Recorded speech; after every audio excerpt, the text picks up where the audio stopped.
Laziness is often misunderstood, especially in a world that glorifies non-stop productivity and self-reliance. Many men struggle with feelings of shame when they experience bouts of laziness, assuming it's a personal failing or a reflection of their lack of discipline. The truth, however, is far more nuanced. Laziness is not an inherent flaw, nor is it a moral failing. It's a complex response to a combination of biological, psychological, and environmental factors. Understanding these can help eliminate the shame and offer a path forward. Biological roots of laziness. At its core, laziness often stems from the way our brains are wired. The human brain is designed to seek out pleasure and conserve energy. From an evolutionary standpoint, this makes perfect sense. Early humans had to conserve energy to survive, and expending too much energy on unnecessary tasks could have been detrimental. Our brains still carry this trait today, seeking comfort and minimizing effort, which can be mistaken for laziness. This is also where dopamine, the brain's feel-good neurotransmitter, plays a significant role. Modern society, with its constant digital stimulation, bombards our brain with dopamine hits. This overstimulation can desensitize our system, making it harder to focus and find motivation in tasks that require prolonged effort or discomfort. As a result, activities that once required discipline, such as exercising or completing work, can feel overwhelmingly draining and be avoided. Psychological factors. Psychologically, laziness can be seen as a form of self-protection. If a person has faced repeated failure or criticism in the past, their brain may associate effort with negative outcomes, leading to avoidance behavior. The fear of failure can trigger a mental block, preventing someone from even attempting a task. In this sense, what seems like laziness is actually a defense mechanism against the emotional pain of failure, rejection, or judgment. Another contributing factor is the lack of self-worth or self-esteem. When individuals don't believe in their potential, they may procrastinate or avoid action altogether, reinforcing the belief that they are incapable. This is a vicious cycle. The more they avoid, the less they accomplish, and the lower their sense of self-worth becomes. Environmental influence.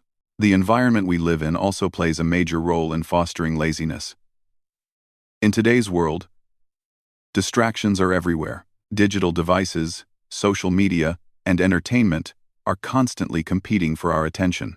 These distractions, although often enjoyable, can rob us of the mental clarity and focus needed to tackle more meaningful and productive tasks. Moreover, societal pressure can exacerbate the feelings of inadequacy associated with laziness. In a world that praises hustle and immediate results, men who struggle with consistent productivity may feel as though they are falling behind. This societal comparison only intensifies the internalized shame associated with laziness, making it harder to break free from the cycle. Reframing laziness. It's important to recognize that laziness isn't a permanent state. It's a symptom of deeper issues, such as misalignment between the brain's natural inclinations, unhealed emotional wounds, or an overstimulating environment. Once we begin to understand laziness as a response to these factors, it becomes possible to address the root causes rather than judge ourselves harshly. By identifying the biological, psychological, and environmental factors that contribute to laziness, we can begin to reframe the narrative. Laziness is not an innate part of who you are. It's a condition that can be transformed with intention, discipline, and understanding. It's time to let go of shame and start the process of reclaiming your power. Modern life is a constant barrage of information, entertainment, and demands. It is no surprise that many men feel overwhelmed, distracted, and, ultimately, incapable of managing their time or energy. Laziness, in the context of today's world, is not simply a lack of willpower or discipline. It's the inevitable byproduct of the conditions that dominate our daily existence: overstimulation and the breakdown of focus. The digital age has brought with it an unprecedented level of stimulation. Our smartphones, computers, and other devices are designed to capture our attention at all costs.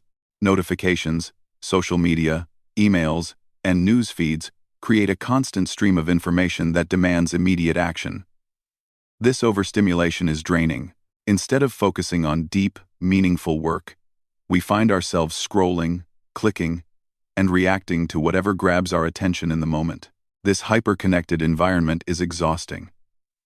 It's not just that our brains are constantly processing information, it's that we're never truly able to focus.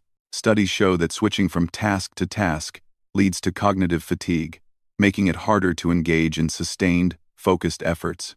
And when we do sit down to tackle something important, our brains are conditioned to crave the instant gratification of those digital distractions. The more we give in, the harder it becomes to remain focused on anything that requires sustained effort. Dopamine addiction and its impact on motivation. At the heart of this overstimulation is the constant flood of dopamine that we experience. Dopamine is the brain's reward neurotransmitter, released when we engage in activities that bring pleasure or satisfaction.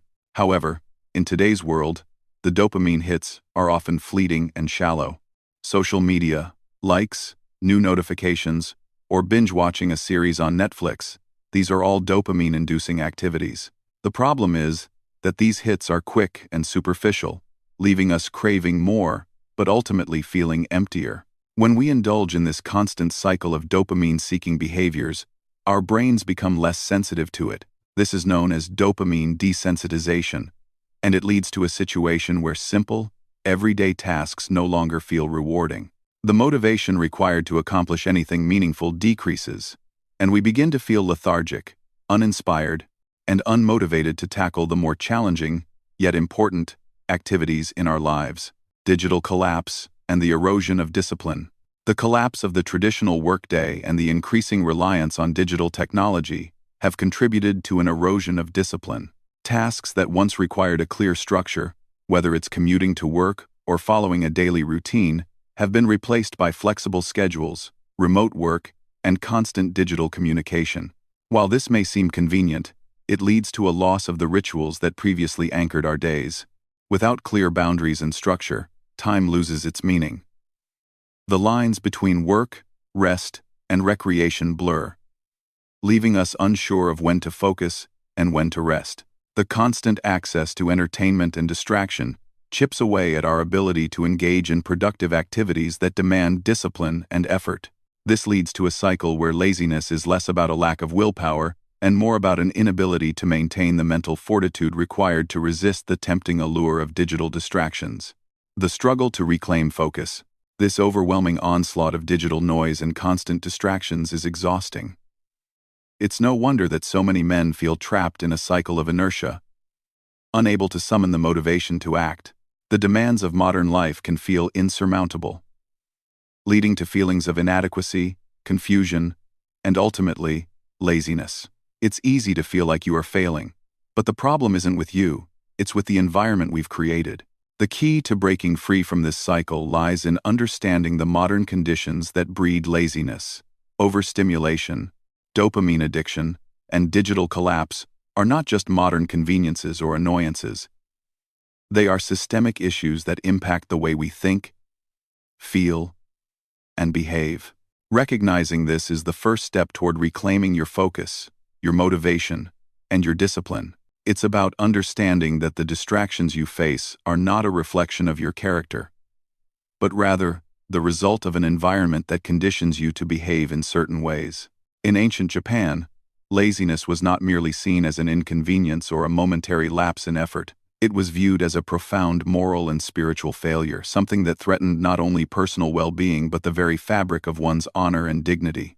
The culture of the samurai, with its emphasis on discipline, sacrifice, and spiritual focus, held a deep disdain for laziness. To be lazy was not just to fail in the physical sense.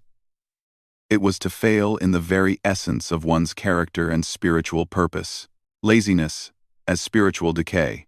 In the context of Japanese culture, laziness was not simply a negative trait. It was a form of spiritual corruption. The concept of doryoku, effort, was revered in many aspects of Japanese life. It was believed that to live without effort was to live without purpose, which in turn led to the decay of the soul. In the ancient Buddhist tradition, laziness was one of the three poisons, along with greed and anger, that clouded the mind and prevented spiritual progress. It was viewed as an obstacle to enlightenment, as it discouraged one from taking the necessary actions to advance spiritually mentally, and physically. For the samurai, whose duty was to serve their lord and country with unwavering dedication, laziness was the antithesis of their very identity. A samurai who did not train regularly, who did not uphold the honor of their clan or fulfill their duties with diligence, was seen as a disgrace. The shame of laziness was so profound that it could destroy a samurai's reputation and honor in an instant. It wasn't just a lapse in physical effort. It was a breakdown in one's duty to their family, their community, and their very essence as a warrior. The loss of dignity and honor. In a culture where honor was held above all else, laziness was equated with a loss of dignity. The concept of Bushido, the code of the samurai, emphasized the importance of relentless effort, self-discipline, and a strong work ethic. A samurai's value was determined by their ability to constantly improve themselves, mastering both the art of combat and the art of living with humility and purpose. Laziness was seen as an insult to this code, as it suggested that a person was not willing to put in the effort necessary to live a life of honor. Similarly, within the Zen traditions that influenced much of samurai culture, laziness was regarded as a barrier to achieving true mindfulness and clarity. Zen teachings often encouraged rigorous physical and mental discipline, where even simple tasks like sweeping a floor or preparing tea were done with full attention and effort. Laziness in these practices was considered not just a failure to act but a failure to engage with life at its most fundamental level. It was a refusal to take responsibility for one's own growth and spiritual journey. The samurai's fear of laziness. The samurai were not just warriors. They were guardians of cultural and spiritual traditions that demanded constant refinement. Their lives were defined by the concept of self-mastery, the belief that only through continuous effort could they transcend the limitations of the physical world and achieve a higher state of being. In this context, laziness was seen as a threat to this very mission. If a samurai allowed laziness to take root, it would quickly erode their effectiveness as a warrior, their clarity of mind, and their moral standing within the community. The fear of laziness was also intertwined with the concept of shame, a powerful force in Japanese culture. To be lazy was to expose oneself to the judgment of others, to be seen as weak, incapable, and unworthy of respect. The fear of this judgment was enough to drive men to exert themselves beyond their limits, often to the point of exhaustion. The samurai believed that avoiding laziness was a matter of life and death, not only for their personal honor but for the survival of their families and clans. A call to action. Today, we may not face the same pressures as the samurai, but the fundamental lessons of their approach to laziness remain relevant. In a world where distractions, comfort, and ease often tempt us, the lessons of ancient Japan still offer a powerful reminder. Laziness is not just a personal shortcoming, it is a threat to our growth, our dignity, and our honor. To conquer laziness is to reclaim the strength of character that the samurai embodied, a strength that is not just physical, but spiritual and emotional. In ancient Japan, effort was not just a means to an end, it was the cornerstone of a person's character.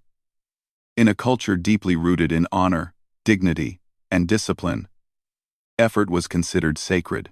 It wasn't merely about performing tasks. It was about embodying a way of life that transcended simple productivity. The effort you put into your daily actions reflected who you were, both as a person and as a member of society. This is why the samurai, and many others in ancient Japan, viewed the act of effort as sacred because it defined the integrity of their very soul. Effort as the core of character. The Japanese concept of doryoku, meaning effort, wasn't just about working hard or persevering through challenges. It was about cultivating character. In the eyes of the samurai, how hard you worked and the way you engaged with your tasks revealed your internal strength, discipline, and honor. It was said that a person's true nature could be seen through their effort. If one put in full dedication, even in the smallest of tasks, it was a reflection of their commitment to the higher principles of life. Effort, in this sense, was seen as an active expression of personal responsibility. To be diligent and purposeful in one's actions meant upholding the values of respect, honor, and integrity. When a person chose not to give their best, it was not simply a failure of work. It was a dishonoring of the self and of those who depended on them. For the samurai, This was a betrayal of their deepest obligations: to protect, serve, and preserve the honor of their family and clan. Laziness as dishonor. In contrast, laziness in the samurai world was not seen as a mere vice, but as a severe moral failing. It was considered the opposite of doryoku, the embodiment of negligence, self-deception, and a lack of discipline. To be lazy was not only to fail to complete a task, it was to betray the very essence of one's character. Laziness represented a breakdown in the warrior's identity. It was a sign of weakness, of allowing external forces to dictate one's actions instead of adhering to one's internal code of honor. In the rigidly structured society of feudal Japan, personal failure was not an isolated experience. It affected the collective. A samurai's laziness could have repercussions beyond the individual, damaging the reputation of their family, clan, and community. This collective responsibility made efforts sacred. The samurai understood that their actions, big or small, impacted not just their own lives, but the lives of those around them. Therefore, failing to put in effort wasn't just a failure of the self, it was a failure to protect and uphold the dignity of the entire community. The samurai and the art of effort. The samurai understood effort not as a means to an end, but as a path toward self-mastery. Doryoku was not about pushing through tasks with mere physical force. It was about aligning body, mind, and spirit in a unified direction. Whether it was practicing the sword, maintaining personal hygiene, or preparing a meal, every task was done with deliberate focus and intention. For the samurai, effort was sacred because it was a form of purification, a way to refine and elevate one's character through consistent action. The concept of shugyo, or self-discipline, was key in samurai culture. This practice of relentless effort toward self-improvement ensured that every action, no matter how small, was an expression of personal growth. The samurai didn't just aim to accomplish, they aimed to embody the virtues of loyalty, courage, and wisdom in everything they did. This was the true purpose of effort. It wasn't to accumulate wealth or fame, but to purify the mind, body, and spirit. The sacredness of effort in modern life. In today's world, where instant gratification and distractions are the norm, the concept of effort can seem almost foreign. But the lessons of ancient Japan remain incredibly relevant. We live in a time where laziness and procrastination are all too common, often dismissed as harmless habits. But when viewed through the lens of the samurai, laziness is a moral and spiritual failure, one that undermines our character, our sense of purpose, and our ability to serve others. To cultivate doryoku in our lives is to approach everything with intention and honor, just as the samurai did. It's about embracing effort as a path to self-mastery, recognizing that every action, no matter how mundane, is an opportunity to refine ourselves. In this way, effort becomes sacred not because it leads to a specific outcome, but because it allows us to honor our true selves and those around us. For the samurai, effort wasn't merely a duty, it was the very foundation of their identity. Every action, from drawing a sword to sweeping the floor, was an extension of their warrior ethos.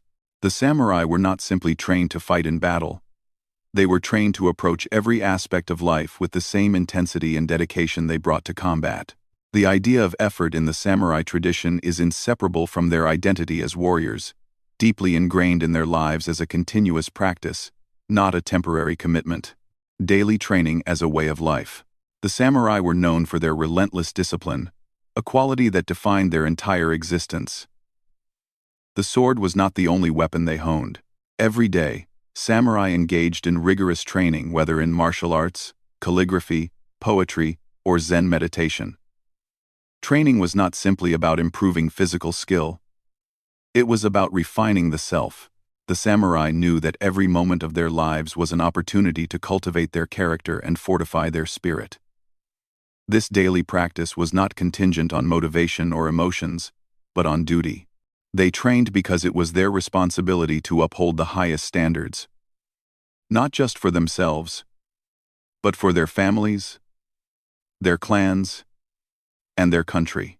One of the most important lessons of the samurai was that effort was not dependent on personal feelings or temporary motivation. A true warrior trained not when they felt like it, but consistently, regardless of emotional states. In the dojo, in the field, or in the temple, the samurai understood that mastery came through repetition, not sporadic bursts of effort. Each day was a chance to sharpen not only their bodies but their resolve.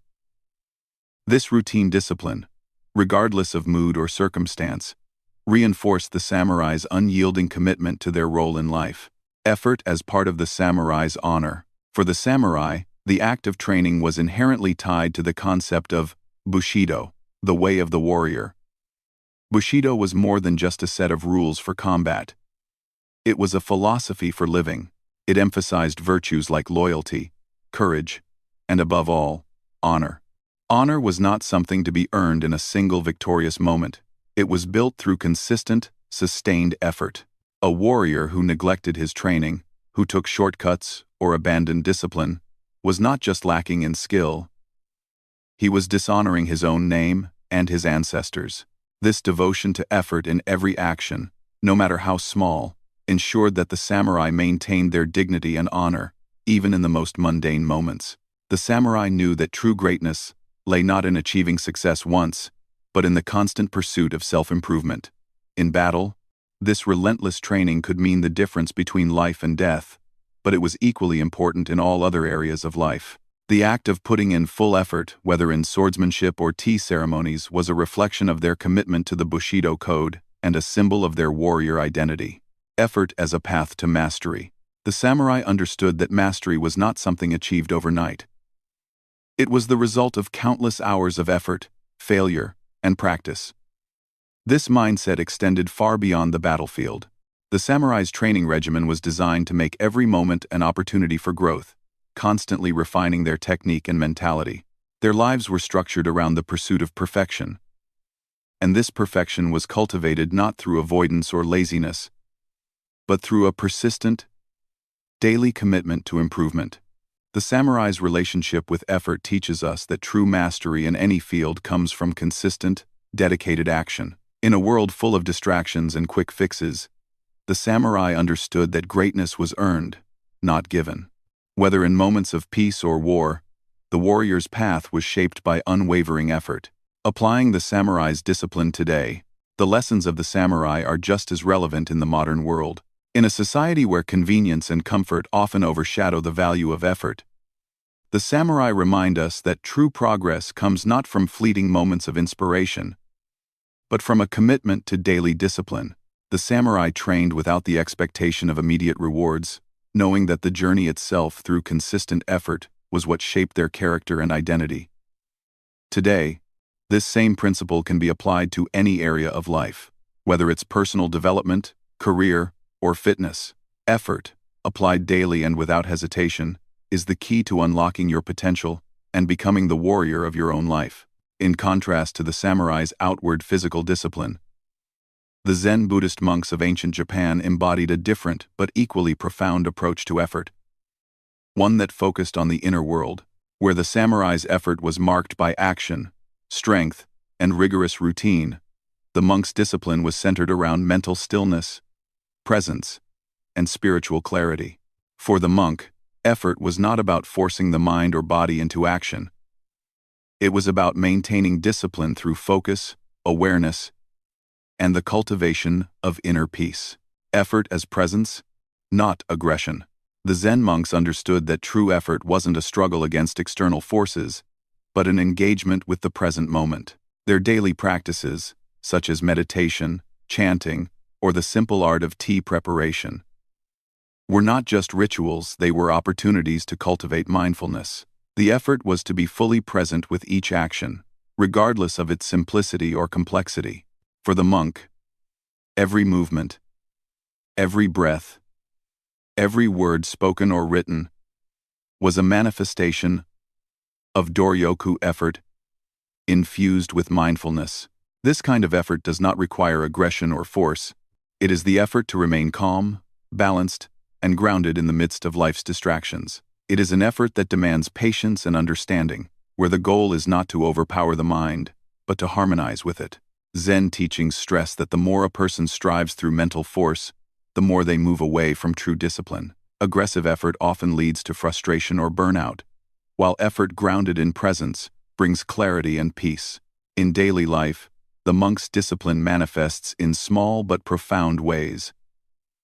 Whether sweeping the floor, walking from one temple to another, or sitting in silence, each act was an exercise in returning to the present moment. The monk's effort was not to complete a task but to remain deeply involved in the task itself, without distraction or judgment. This approach to effort requires a profound sense of internal control. The discipline is not external, but a reflection of an internal state of mind. Effort as a spiritual practice. For Zen monks, the act of effort is also a deeply spiritual practice. Their effort is aimed not at achieving worldly goals, but at purifying the mind and attaining spiritual enlightenment. The Zen concept of Zazen sitting meditation exemplifies this form of effort. In Zazen, the monk sits in stillness, focusing on the breath and observing the flow of thoughts without attachment. This practice requires intense mental discipline, as the mind often wanders to distractions, desires, and thoughts. The effort is not to control the mind, but to accept thoughts without judgment, letting them pass like clouds in the sky. This spiritual effort is not about striving for success or progress in the conventional sense. Rather, it is about creating space for the mind to rest in its natural state of clarity. The monks believe that by practicing Doryoku in this way, they cultivate a state of inner peace that transcends external circumstances. The true value of their effort lies in their ability to maintain calmness and equanimity, regardless of the chaos around them. The power of quiet discipline. For men who often feel trapped by overthinking or constant mental activity, the monk's approach to effort offers a vital lesson. In our fast-paced, goal-driven world, we often place too much value on outward achievement and action. We can fall into the trap of believing that effort must be accompanied by visible results, forcing ourselves into relentless pursuit of external success. But the monk's discipline teaches us that effort is as much about mental stillness as it is about physical action. By embracing quiet discipline, cultivating presence in every moment, we can achieve mental clarity, reduce anxiety, and stop the cycle of overthinking. Effort does not always have to come from an intense drive to change the world around us. Sometimes, the most profound effort we can make is to turn inward, practice stillness, and allow the mind to settle. Through this inner effort, we can find true peace and the clarity to act with wisdom, bringing inner effort into daily life. In modern life, where constant stimulation often keeps us in a state of mental agitation, the monk's discipline offers a powerful counterpoint. It encourages us to slow down, focus on the present, and engage with life mindfully. Whether through meditation, focused breathing, or simply being fully present in the tasks at hand, we can bring the monk's discipline of inner effort into our daily lives. This approach to effort will help reduce the noise in our minds, quiet the overthinking, and allow us to act with greater clarity and purpose. In a world filled with constant distractions and overstimulation, it's easy for the mind to become cluttered and unfocused. We're bombarded by information, notifications, and demands, each pulling our attention in different directions. This mental pollution accumulates, clouding our ability to think clearly, act decisively, and maintain the discipline required to overcome laziness. However, just as a cluttered room requires cleaning, a cluttered mind requires purification. This process of purification is essential for clearing the mental fog and resetting the mind, ultimately weakening the grip of laziness. The mental impact of overstimulation.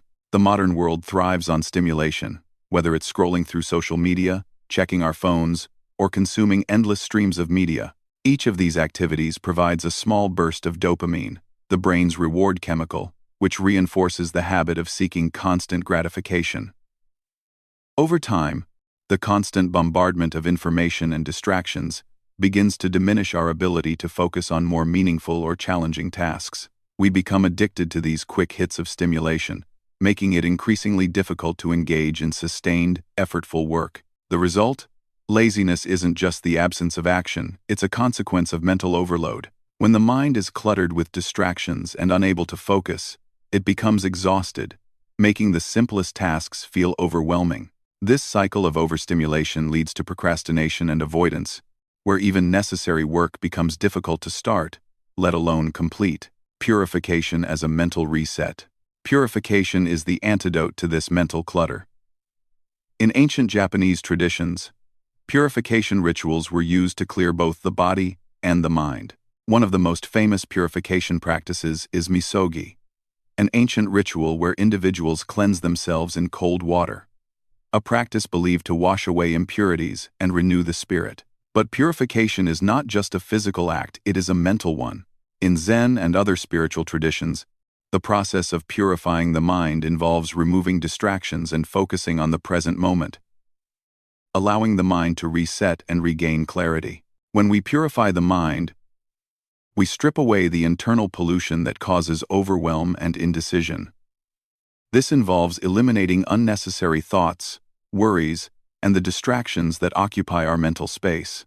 Just like cleaning a dirty window allows us to see more clearly, mental purification helps us regain the focus necessary for purposeful action. When the mind is clear, the energy that was once wasted on distractions can be redirected toward productive, meaningful work. The role of stillness in mental purification. To purify the mind, we must first create space for stillness. In a world where busyness is often equated with productivity, stillness may seem counterproductive. However, stillness is essential for mental clarity. When we allow ourselves moments of silence, whether through meditation, breath work, or simply sitting quietly, we give our minds the opportunity to process and reset. This space of stillness is where purification begins. By stepping away from the noise, we can reconnect with our deeper sense of purpose and direction. In the same way that a person who tries to push a car while it's stuck in the mud will only waste energy, we must first clear the mental mud before we can move forward with clarity and intention.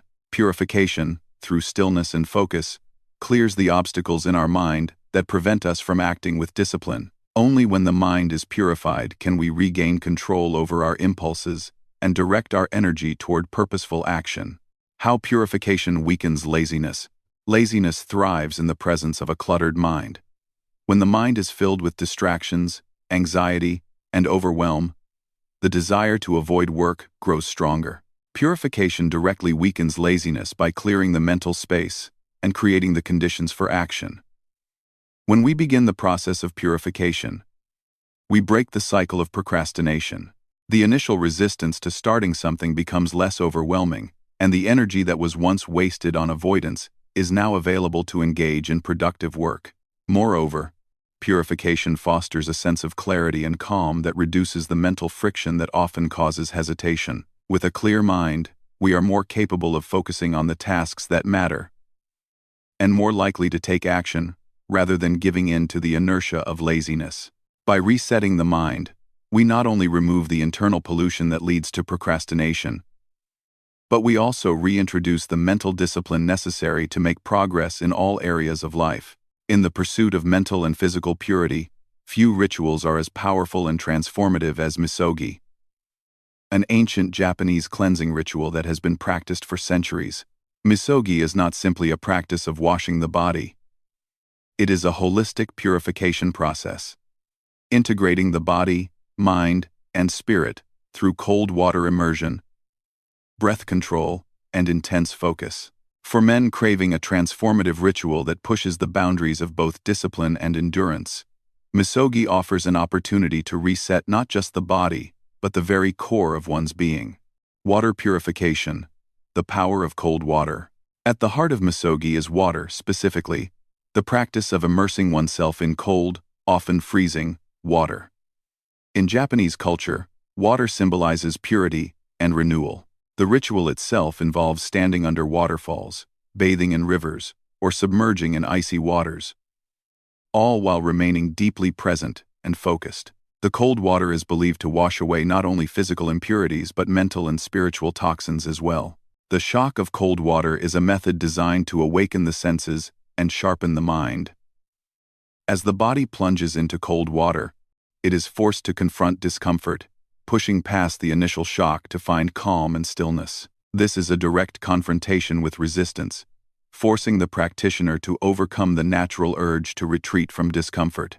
This is where the true transformation happens. The willingness to embrace the discomfort of cold water trains the mind to embrace discomfort in other aspects of life. In this sense, Misogi teaches that purification doesn't come without effort or struggle. The cold water symbolizes the challenges we face in life, harsh, uncomfortable, but ultimately necessary for growth.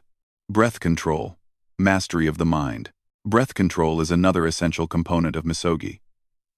In moments of intense discomfort, such as when submerged in freezing water, controlling the breath becomes an anchor to mental stability. Deep, controlled breathing enables the body to remain calm and centered, preventing panic and allowing the practitioner to endure the intensity of the experience.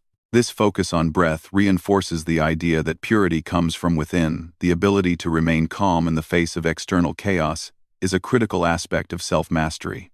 The breath serves as a bridge between the body and the mind. By practicing deep, rhythmic breathing during Misogi, individuals enter a meditative state, shifting their focus away from external discomfort to internal control. This shift allows for a mental reset, a purification of the mind that strengthens both willpower and resilience. The act of controlling the breath amidst physical and emotional challenge is an act of discipline that extends beyond the ritual itself. It becomes a life skill that teaches how to respond to stress, discomfort, and challenge with composure and focus. Cold exposure, a test of discipline and resilience. Cold exposure in Misogi is not just a physical challenge, it is a test of mental resilience. The cold forces the body to adapt and endure, but the true challenge lies in the mind. The mind resists the discomfort, pushing thoughts of escape and self-preservation to the forefront. Yet, it is in the very act of staying with the discomfort of resisting the urge to flee that true discipline is forged. This is where Misogi stands apart from many other forms of purification. It is not merely about physical endurance, but about mental fortitude. As the body adjusts to the cold, the practitioner learns to detach from the immediate discomfort, recognizing it as a temporary state rather than an insurmountable obstacle. This practice cultivates resilience, a core trait for overcoming laziness and procrastination. By pushing through discomfort in the ritual of Misogi, the practitioner strengthens their ability to push through discomfort in daily life.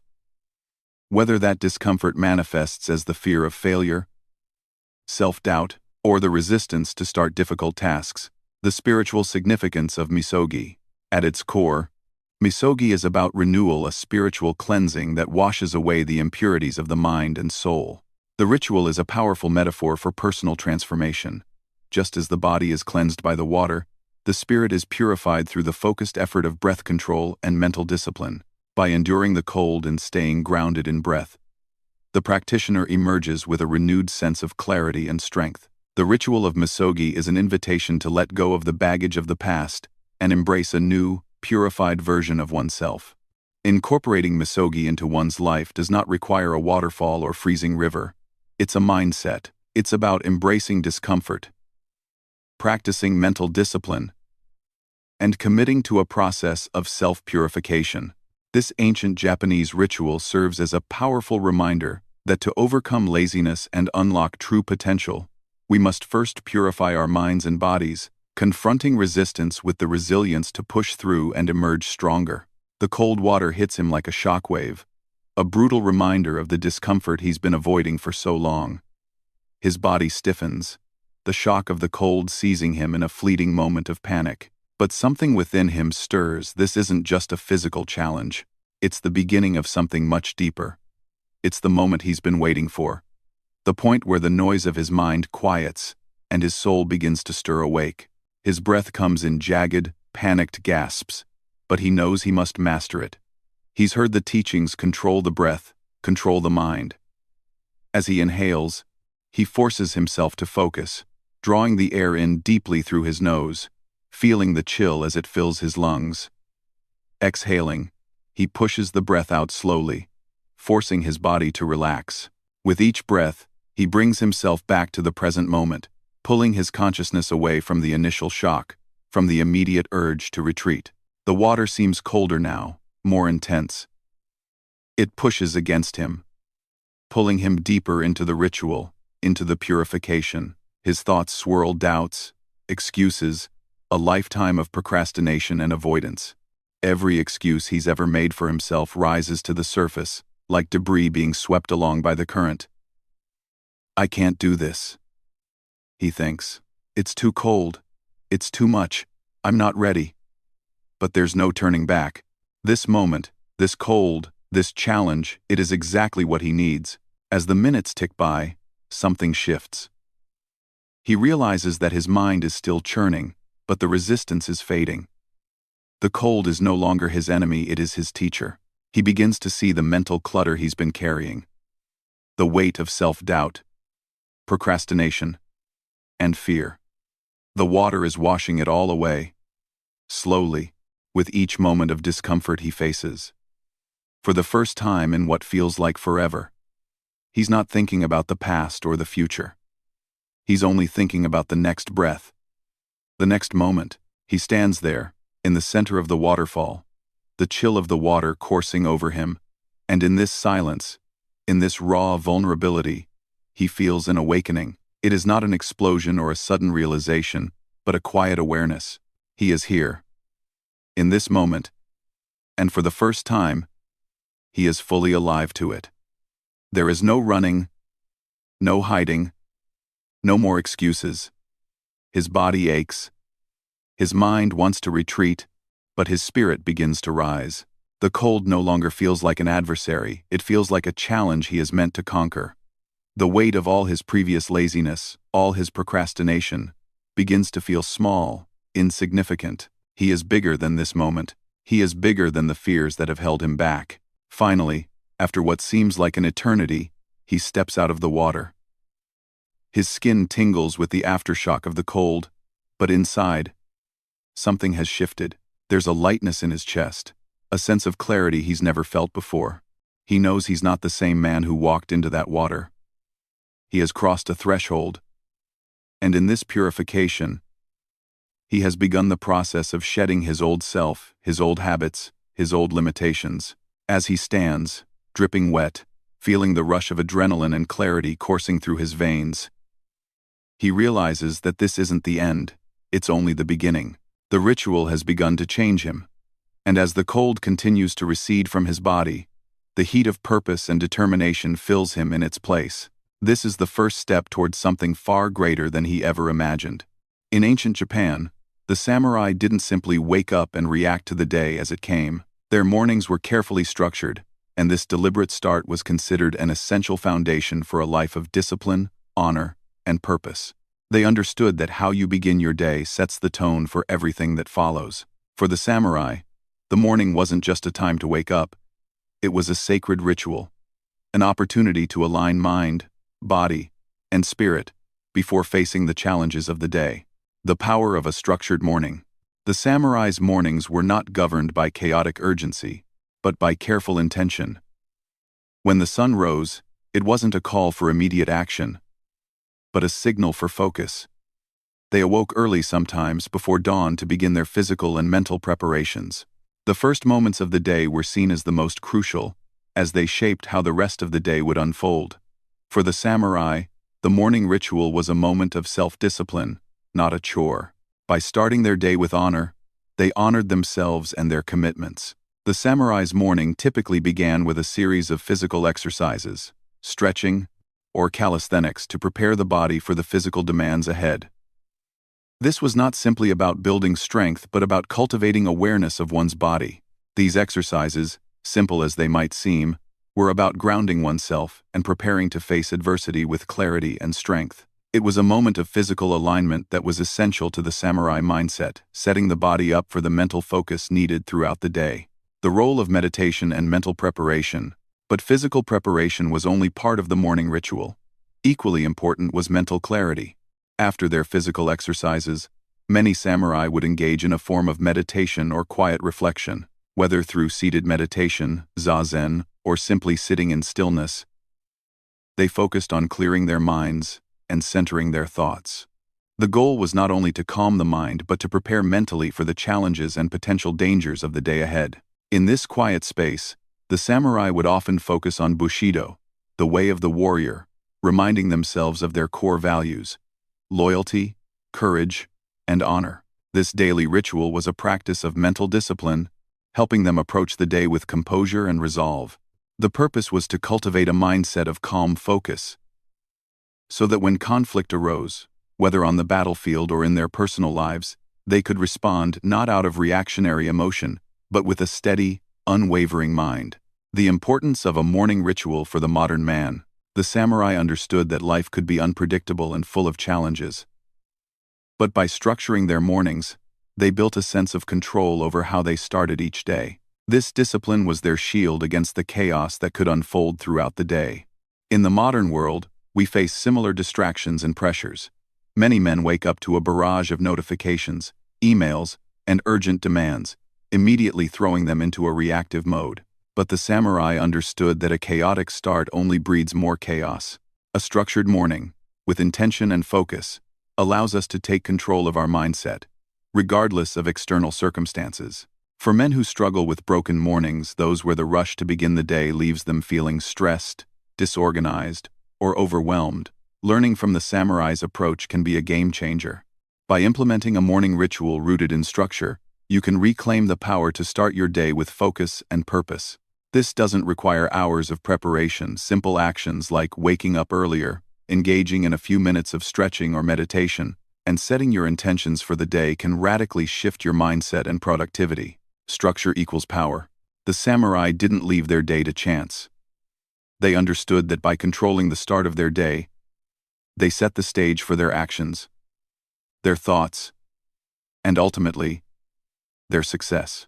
This structure created a sense of power and control that carried them through the challenges they faced, whether on the battlefield or in everyday life. Incorporating a morning ritual into your life is a way to harness that same power. By beginning your day with purpose and intention, whether through physical exercise, meditation, or mental preparation, you create a foundation of strength that allows you to face any challenge with clarity and composure. Like the samurai, you'll find that structure in your mornings leads to a greater sense of control, discipline, and power in every aspect of your life. In both samurai culture and the Zen traditions, the physical environment played a crucial role in shaping mental clarity, focus, and overall discipline. The principle of seiri, organization, and seitan, orderliness, were not just about keeping one's surroundings tidy, but about creating a space that supported mental and spiritual discipline. Samurai warriors and Buddhist monks alike understood that an orderly environment is not a luxury, it's a necessity for cultivating calm, focus, and the discipline to act with purpose. Seiri, the art of organization. Seiri refers to the act of sorting and discarding unnecessary items, creating space for only what is truly needed. In the samurai's life, this was reflected in the careful organization of their weapons, armor, and even their living quarters. The idea was that clutter, whether physical or mental, creates chaos and distracts from the clarity needed to focus on what truly matters. A cluttered environment muddles the mind and prevents the cultivation of a disciplined spirit. For the samurai, every tool had a specific purpose, and every item was meticulously cared for. Their katana, sword, for example, was not only a weapon of war but a symbol of their honor.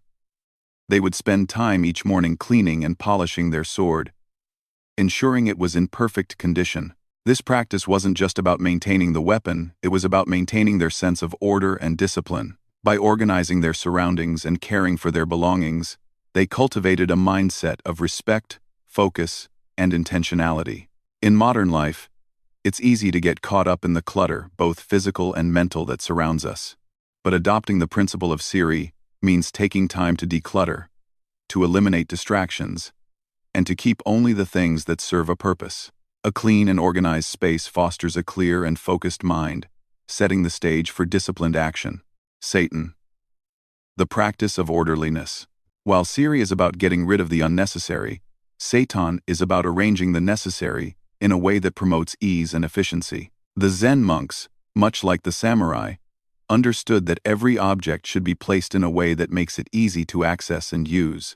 In a Zen monastery, a monk's daily ritual included not only cleaning the floors and arranging the tools of their practice, but doing so with careful attention to symmetry and simplicity. Their rooms, their temples, and even their gardens were meticulously arranged to encourage mindfulness. Satan teaches that a space should be organized in a way that promotes calm, simplicity, and focus. For the samurai, the layout of their armor and weapons was as much a part of their discipline as their physical training. Their living space, whether in a humble cabin or a grand estate, was structured to eliminate chaos and create an environment conducive to focus. Every item had its place, and everything was maintained with the utmost care. The principle of Seton extends beyond physical space. It's about the mental organization of thoughts. 2. A cluttered mind is as distracting as a cluttered room. By practicing Siri and Seton, one can create an environment both physical and mental that supports calm, clarity, and the ability to act with purpose. When we bring order to our surroundings, we bring order to our minds. This order becomes the foundation upon which disciplined action can be built. The link between environment and behavior.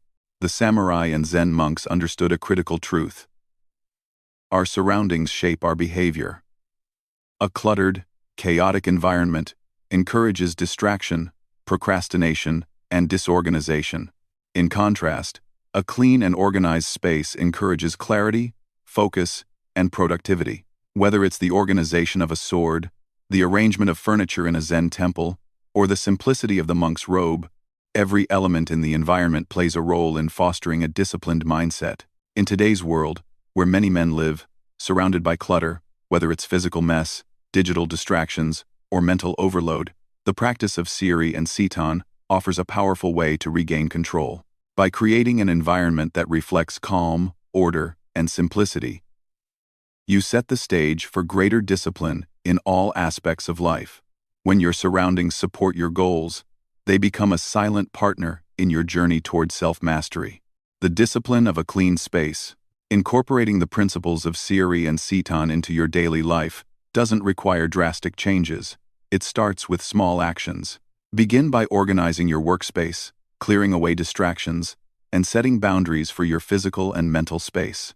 The act of cleaning and organizing may seem mundane, but it's a powerful form of self-discipline. Just as the samurai maintained order in their armory, you too can create an environment that nurtures your mental and physical well-being, encouraging focus, productivity, and calm. In the beginning, discipline often feels like an overwhelming mountain that's too steep to climb. It's common for men trying to build new habits to fail early. The first few days can feel like a struggle against inertia, a fight against old patterns of procrastination and laziness. But this initial phase is not only normal, it's essential. Every warrior, monk, or disciplined person of history began their journey with uncertainty and discomfort. But through persistence, their actions turned into habits, and their habits turned into character. The first days of discipline are a test of resolve, but they also offer the most profound rewards. The key during this early period is simplicity. Start with small, manageable rituals that are easy to commit to. In fact, the simpler, the better. The act of rising early, making your bed, or dedicating just 5 minutes to physical exercise may seem insignificant at first glance. But these rituals are foundational. They don't require intense energy or complex schedules, just a commitment to take action, no matter how small. For many men who fail early, the mistake lies in trying to make dramatic changes too quickly. They aim for perfection rather than progress, expecting their routines to be flawless from the outset. But true discipline doesn't start with perfection, it begins with consistency. Each day of discipline builds upon the last, and the rewards are incremental. The sense of achievement that comes from accomplishing even the simplest task provides a boost to your confidence. It shows you that you are capable, even if only in small, unremarkable ways at first. One of the most powerful things about the first few days of discipline is the sense of momentum that begins to build. When you wake up at the same time each day, when you follow a ritual, no matter how small, you begin to notice a shift. At first, it might seem like nothing has changed. But this is the calm before the storm of transformation. Over time, these small, simple rituals begin to set the tone for your entire day. They begin to shape your mindset, your energy levels, and your attitude toward productivity. The most important thing during these first days is to forgive yourself for mistakes. Discipline is not about perfection, It's about consistency and understanding that failures are part of the process. Every time you fail to meet a goal, it's simply a lesson, not a defeat. Learn from it and move forward. Over time, these setbacks will become less frequent, and your commitment to your rituals will become stronger. The first days of discipline also create a sense of accountability to yourself. As you perform your rituals, even the smallest ones, you send a message to your brain: I am capable of doing this, I can follow through. This early success, no matter how small, lays the groundwork for bigger victories. You begin to believe in your own ability to create change, and that belief is the cornerstone of lasting transformation. In these early days, the goal is not to achieve a perfect routine. It's to prove to yourself that you can show up. Consistency, not perfection, is the foundation of true discipline. Each day is an opportunity to reinforce your commitment and to build the internal strength that will carry you through the inevitable challenges that lie ahead. Keep showing up, no matter how small the step, and soon you'll find that the discipline you once thought was out of reach is within your grasp. Laziness is not merely a matter of the mind, it is deeply rooted in the body. When the body is inactive, the mind follows suit. The connection between the two is not just metaphorical, it's physiological. The body and mind are intricately linked, and when one is stagnant, the other becomes stagnant as well.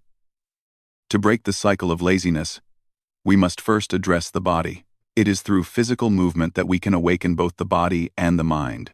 Our modern lives are increasingly sedentary, with long hours spent sitting, whether in front of a computer or on a couch. This stillness, while seemingly harmless, has a profound impact on our mental state. The longer we remain inactive, the harder it becomes to take action. The body grows sluggish, and so does the mind.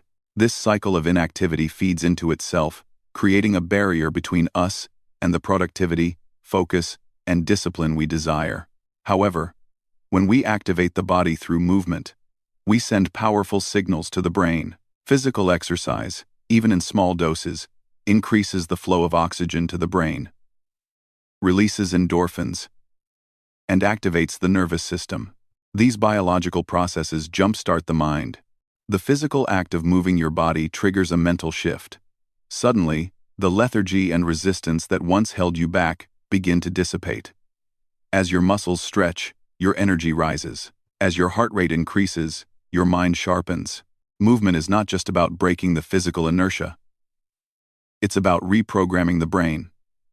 Regular physical activity can alter the way we think and feel. It improves focus, boosts mood, and increases motivation. These benefits are not just short-term, they have lasting effects on our ability to overcome procrastination and laziness. In many ways, physical movement is the antidote to the mental stagnation that keeps us stuck in cycles of inaction. The power of physical movement lies in its ability to break the chains of mental resistance. When we move our bodies, we break through the barriers that prevent us from acting. Laziness, at its core, is a mental state. But the body holds the key to changing it. By committing to regular movement, we begin to build new neural pathways that reinforce action over inaction. We train ourselves to become more resilient, more focused, and more capable of taking action even when we don't feel like it. The beauty of physical movement is that it doesn't require complex rituals or equipment. You don't need to join a gym or follow a strenuous workout program to experience its benefits. Even a short walk, a few minutes of stretching, or a basic bodyweight exercise can have a profound impact on your mindset. The key is consistency. By incorporating daily movement into your routine, you create a pattern of activation that fuels both the body and the mind. When you activate your body, you activate your potential. Each movement, no matter how small, sends a powerful message to your mind. You are capable. You are ready to take action. This shift in mindset is what breaks the cycle of laziness and sets you on the path to becoming the disciplined, focused person you want to be. The samurai were warriors of discipline, honor, and unyielding strength. But their training wasn't just about swordsmanship or strategy. It was also deeply rooted in the cultivation of the body. The samurai understood something that modern men often forget. Strength and discipline must begin with the body itself. Their training regimen was designed to create a powerful, resilient body capable of withstanding the challenges of battle and life. However, the beauty of the samurai system was its simplicity. No complex machines or expensive gym memberships were required. They relied on a system of calisthenics, bodyweight exercises that could be performed anywhere, anytime, with no equipment other than the body itself. This ancient system of physical training is still relevant today, especially for men who find themselves avoiding the gym or struggling to commit to complex workout routines. You don't need to lift heavy weights or follow complicated routines to build strength. The samurai knew that the most effective way to stay fit and disciplined was through simple, repetitive body movements that focused on building functional strength, flexibility, and endurance. These exercises required nothing but the body, and this simplicity made them accessible to anyone, regardless of time, location, or resources. At its core, the samurai calisthenics system was about cultivating strength through controlled movement. The most basic of these exercises, push-ups, squats, lunges, planks, and dips, were the building blocks of their training. Each exercise is simple yet effective, engaging multiple muscle groups at once and building strength through the body's natural movement patterns. But these exercises weren't just physical, they were mental training as well. Every repetition was an opportunity to reinforce the samurai's focus, discipline, and perseverance. The beauty of calisthenics lies in its ability to work the entire body without the need for heavy equipment. A series of simple exercises performed daily can deliver a powerful workout, strengthening the muscles, increasing cardiovascular health, and enhancing flexibility. The samurai didn't need to visit a gym or rely on external resources. They had everything they needed within their own bodies, and this principle still applies today. To begin incorporating the samurai calisthenics system into your routine, start with the basic movements and aim for consistency. Begin with a few minutes each day, focusing on perfecting your form. Start with push-ups for upper body strength, squats for leg power, and planks to build core stability. Incorporate lunges to increase balance and flexibility. Gradually increase the number of repetitions and sets as your body adapts. But always remember that quality is more important than quantity. Each movement should be deliberate and controlled, focusing not only on physical strength, but also on the discipline it cultivates. What makes this system so effective is that it builds strength without overburdening the body or requiring external tools. The samurai calisthenics system is a practice of self-sufficiency, training the body to be strong, resilient, and capable without the need for a gym. In this way, it mirrors the samurai way of life: self-reliance, simplicity, and mastery through repetition. By committing to this daily body ritual, you not only build physical strength, but also develop the mental fortitude to push through discomfort, fatigue, and laziness. Over time, this practice will transform your body and your mindset, providing the foundation for greater discipline and resilience in all aspects of life. For many men, exercise feels like a necessary evil, something to endure, rather than embrace. The sweat, the fatigue, the burning muscles, these sensations are often seen as punishments for a sedentary lifestyle, rather than tools for transformation. But what if we could change the way we view these physical experiences? What if, instead of seeing sweat as a sign of suffering, we viewed it as a form of purification, an opportunity to cleanse both the body and the mind? In ancient Japanese culture, sweat was seen as a symbol of effort, discipline, and renewal. It was not just about physical labor, but about achieving clarity and spiritual growth. By turning movement into a spiritual practice, we can begin to transform our approach to exercise and, in turn, eradicate laziness. Sweating is often seen as a sign that the body is working hard, but on a deeper level, it is a symbol of inner purification. In many ancient traditions, sweat was not only a sign of physical exertion but also of spiritual release. The samurai, for example, viewed intense physical labor and exertion as a way to purify the body and soul. Every drop of sweat was a release of impurities, both physical and mental. Just as water cleanses the body, Sweat purges the mind of distractions, lethargy, and stagnation. When we exercise, we are not merely working to strengthen our muscles or increase our cardiovascular health. We are also engaging in a process of self-purification. Through the act of sweating, we eliminate toxins from the body. But we also push through mental resistance, breaking free from the inertia of laziness. Every movement, every drop of sweat, is a small victory over the part of us that wants to remain idle. It's a confrontation with the mental and emotional barriers that hold us back from taking action. Rather than seeing sweat as a byproduct of exercise, we can begin to view it as an essential part of the process. An act of cleansing that is vital to overcoming laziness. Sweat symbolizes the effort it takes to confront resistance and push through discomfort. It represents the release of all that holds us back, the letting go of excuses and justifications for inaction. Every drop of sweat is a step closer to transforming the body and the mind, creating a more resilient and disciplined version of yourself. By embracing this mindset, we begin to turn every physical activity, no matter how simple or strenuous, into a spiritual practice. It is no longer about forcing ourselves to work out because we should or because we want to look a certain way. It becomes about purifying ourselves from the inside out. This shift in perspective changes everything. Instead of resenting exercise, we begin to welcome it as a means of self-purification, of removing laziness, procrastination, and the mental clutter that prevents us from achieving our full potential. The more we practice this mentality, the easier it becomes to view physical exertion as a form of growth. Sweating becomes less about discomfort and more about clarity and release. With every exercise, we are cleansing ourselves physically, mentally, and emotionally, removing the obstacles that prevent us from taking action. As the samurai understood, true strength isn't just about the body. It's about purifying the mind through discipline, effort, and the willingness to confront resistance head-on. In this way, sweat becomes a sacred ritual, a tool for transforming laziness into power. Laziness often feels like a personal failure.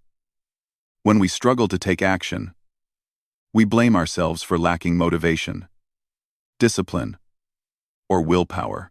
But this line of thinking overlooks one crucial fact. Our brains are wired to avoid discomfort. The mind is not inherently lazy, it is simply protective. When we feel resistance to a task or an urge to procrastinate, it's the brain's natural instinct to preserve energy, avoid stress, and seek comfort. This is not a flaw, it's part of the human survival mechanism. Understanding this allows us to break free from self-blame and instead view laziness as a natural response to our environment, one that can be reprogrammed. The brain's primary function is to conserve energy. It evolved to protect us from physical harm and to ensure survival by making efficient decisions. In the past, this meant avoiding unnecessary effort or danger in order to conserve vital resources for when they were truly needed. In today's world, this translates to avoiding tasks that require sustained effort, particularly those that don't provide immediate rewards or gratification.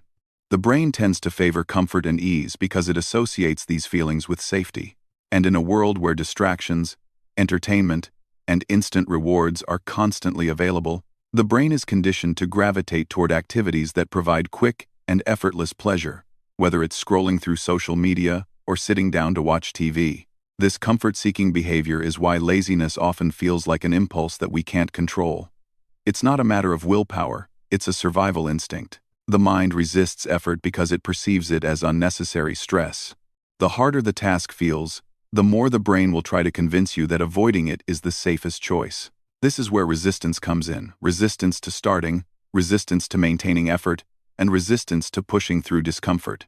However, this instinct, which served us well in primitive times, can now hold us back from growth and achievement. The key to overcoming laziness is not to fight this resistance head-on but to understand it and reframe it. Once we realize that our brains are wired to avoid discomfort, we can approach the situation differently. Instead of feeling guilty for feeling lazy or unmotivated, we can simply acknowledge that the brain is trying to protect us from what it perceives as unnecessary effort. This understanding allows us to move past the guilt and focus on strategies to work with the brain's natural tendencies rather than against them. One of the most effective ways to reprogram this resistance is to break tasks into smaller, more manageable pieces. The brain is less likely to resist tasks that feel simple and easy to begin. Starting with small actions allows the brain to feel safe and allows us to overcome the initial inertia of laziness. Once we begin moving, the brain releases dopamine, the reward chemical, which reinforces the behavior and motivates us to continue. This creates a positive feedback loop where the brain begins to associate effort with reward rather than discomfort and pain. Another way to work with the brain's natural tendencies is to focus on habits rather than motivation. Motivation is fleeting and unreliable, but habits are automatic and require less mental effort. By building small, consistent habits that don't require a great deal of mental energy, we can slowly reshape our brain's response to effort. Over time, what once felt uncomfortable will become second nature. In short, laziness isn't a moral failing, it's a result of the brain doing what it was designed to do, protect us from unnecessary stress. By normalizing this resistance and understanding its purpose, we can begin to work with it rather than against it. By taking small steps and focusing on building habits, we can break free from the cycle of comfort seeking and create lasting change. In the modern world, we often hear advice like, just stay motivated, as though motivation is the key to success. But motivation is a fickle force. Sometimes it's there, sometimes it's not. It's influenced by moods, emotions, and external factors, meaning it's unreliable when we need it most. The samurai, however, understood a profound truth. Relying on motivation alone leads to inconsistency. They rewired their approach to action by focusing not on fleeting emotions, but on identity and unwavering discipline. For the samurai, discipline was not a product of motivation, it was a product of who they were. Their identity as warriors was built around a deep commitment to their way of life, their honor, and their duties. This identity wasn't swayed by emotions or fleeting feelings. It was constant, unyielding, and rooted in a core set of principles. The samurai didn't wait for the feeling of motivation to strike before acting. They acted because their identity as a warrior dictated that they must, regardless of how they felt. This ability to act without relying on motivation was one of the keys to their success, and it is something we can learn from today. The samurai didn't act based on desire or inspiration. They acted because their commitment to their principles required it. They rewired their minds to operate from a place of identity, not emotion. When we rely on motivation to get things done, we allow our emotions to control our actions. On days when we're tired, uninspired, or overwhelmed, motivation disappears, leaving us paralyzed. But when we act based on identity, when we see ourselves as the type of person who consistently follows through, regardless of external circumstances, our actions no longer hinge on how we feel. Instead, they become a reflection of who we are. By internalizing their principles, the samurai made discipline and action a part of their identity. It didn't matter whether they felt like training or whether they were exhausted from battle. They practiced their swordsmanship, honed their skills, and maintained their physical and mental rigor, because that's who they were, a warrior who never backed down from duty. Their identity became the source of their power, not their emotions. This shift allowed them to rise above the ebb and flow of motivation, transforming discipline into a natural extension of their being. For us, this means we must stop viewing our actions as contingent on our motivation and start framing them as a reflection of our identity. If we view ourselves as people who are committed to growth, we will act in accordance with that identity, regardless of whether we feel like it. A person who is committed to discipline doesn't wait for the right moment of motivation. Instead, they perform the tasks required, not because they are motivated, but because that's what a disciplined person does. In essence, we can replace the unreliable force of motivation with the unwavering strength of identity.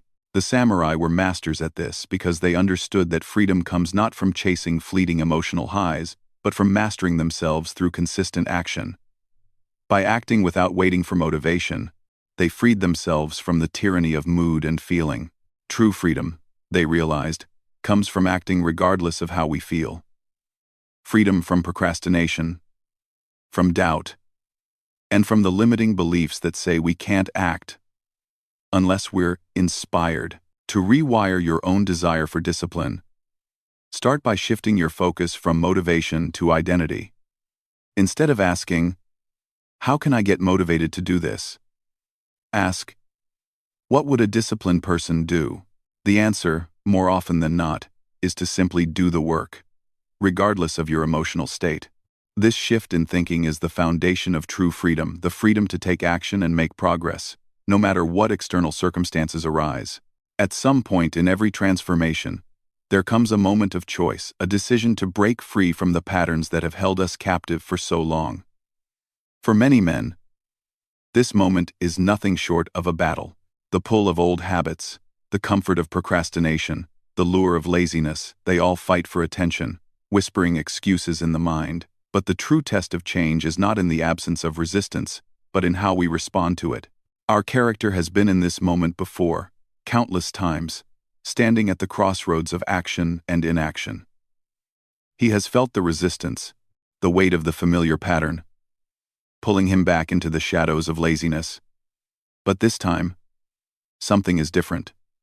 The first step is always the hardest, but it's also the most rewarding. The character feels the fear of starting, the discomfort of breaking the old rhythm. He can hear the familiar voices in his head, the justifications for staying where he is, the reasons why today might not be the day to act. But instead of succumbing to these voices, he makes a choice. He moves forward, despite the resistance. This decision doesn't come easily.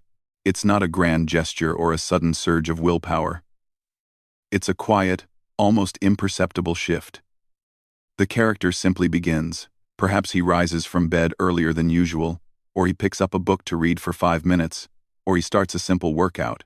At first, it feels like nothing, just a small, almost insignificant action. But in that moment, something profound happens. The pattern is broken. The cycle of inaction that has defined his life for so long is momentarily disrupted.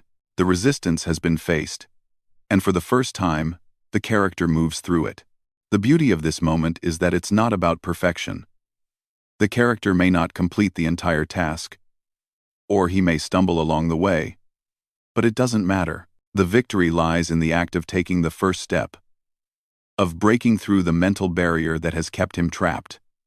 In doing so, he proves to himself that he is not defined by his past habits. He is not bound by the inertia that once controlled him. The small action becomes a symbol of something much greater: self-mastery, discipline, and a new identity that is no longer beholden to the whims of laziness. As the character moves through this first action, there is a subtle shift in his mindset. He feels a quiet satisfaction, a sense of accomplishment that begins to build momentum. The resistance doesn't disappear entirely, but it becomes more manageable. The fear that once held him back now serves as a reminder of how far he has come. With each small action, he is reinforcing a new narrative. He is the kind of person who takes action, even when it's hard. He doesn't wait for motivation to arrive, and he doesn't let resistance stop him. Instead, he acts because that is what a person of discipline does. This moment, the breaking of the first pattern, is a turning point. It may seem small, but it's monumental in its significance. It is the moment when the character steps out of the cycle of procrastination and into a new chapter of his life. The journey ahead will still have its challenges, but this first victory is proof that change is possible. It is the seed from which all future growth will sprout. And in that moment of action, despite resistance, the character begins to write a new story, a story of discipline, consistency, and transformation. Every man, at some point, reaches a breaking point with his own laziness. He knows that something has to change. But the process of change often feels overwhelming. The path to overcoming procrastination, complacency, and laziness seems long and difficult. But what if there was a single ritual, a one-day reset, that could radically shift the way you approach discipline and action? In ancient Japan, monks and warriors alike understood the power of a ritual that could transform the mind and body in a single day. A reset so profound, it could eliminate laziness at its core. This ritual is called Kuro Ichinichi, the one-day full reset. It is not merely a physical practice, nor is it a simple mental exercise. It is a deeply immersive, soul-cleansing ritual that touches on every aspect of your being, mind, body, and spirit. The Kuro Ichinichi is designed to break the chains of laziness by cleansing the internal resistance and creating the space needed for discipline to take root. The beauty of Kuro Ichinichi lies in its simplicity and its power. It's not a multi-day commitment or an overwhelming process. It's a single day, a day where everything you thought you knew about your habits, your mindset, and your laziness is turned on its head. This ritual is about complete immersion into discipline, with the sole purpose of resetting the body and mind to their optimal state. It is about giving your system a chance to reboot, so you can return to your routine with clarity, purpose, and action. The ritual is simple, but not easy. It starts at dawn. The first step is purification, both physical and mental. Monks would begin the day with a cold water immersion, or a cleansing breath exercise, washing away the residual mental clutter and physical fatigue of the day before. This initial act of cleansing signals to the body that it is time to begin anew, to shed the old patterns of laziness and stagnation. Next, the body is activated. The Kuro Ichinichi is not just about sitting in silence or focusing on mental clarity. It is a physically demanding day, designed to break through any resistance and kickstart your energy. Samurai, known for their rigorous training, would engage in intense calisthenics, long walks, or simple but strenuous physical tasks. By activating the body in this way, they sent a clear message to their mind. We are capable of more than we realize. The third part of the ritual focuses on focus and presence. For this, the practice may involve meditation, or a moment of intense focus on a single task. Anything that requires undivided attention. This could be reading, writing, or working on a project with full commitment. The goal is to spend hours in deliberate focus, blocking out distractions and fully engaging with the present moment. In doing so, you train the mind to be fully immersed in action, rather than drifting between tasks or succumbing to distractions. Finally, as the day comes to a close, the Kuro Ichinichi ritual includes a reflection period. The warrior or monk would reflect on the actions taken, the energy expended, and the thoughts encountered throughout the day. This reflection allows for clarity, the identification of any lingering resistance, and an understanding of how far one has come in breaking free from laziness. The beauty of the Kuro Ichinichi is that it provides a sense of accomplishment and transformation that can be felt immediately. It is a reset that doesn't require days or weeks of effort.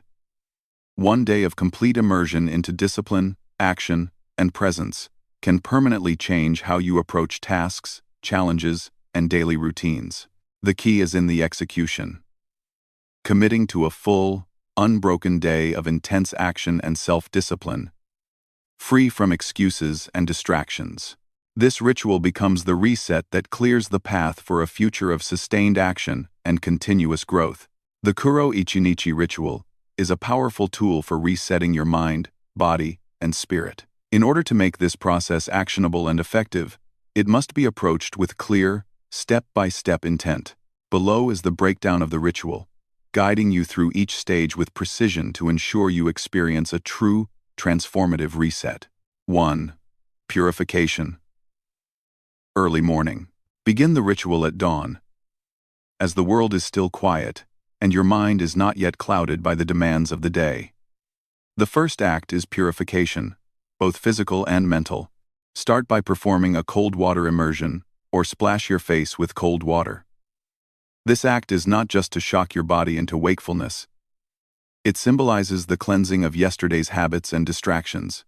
Cold water acts as a reset, jolting you into the present moment, washing away any fatigue or lingering feelings of laziness. If you're unable to immerse in cold water, perform a deep breathing exercise. Stand tall. Inhale deeply through the nose, hold for a few seconds, and exhale slowly. Do this for 10 full breaths. Feel the air filling your lungs and expanding your chest. With each breath, imagine releasing old patterns, procrastination, and self-doubt. This is your first step toward mental clarity. 2. Breathwork and centering, post-purification.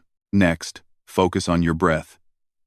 The act of controlling your breath is a powerful way to ground yourself in the present moment and prepare your mind for the tasks ahead. This stage is about cultivating awareness, breathing through resistance, and connecting deeply with your body. Find a quiet space where you can sit comfortably with your back straight.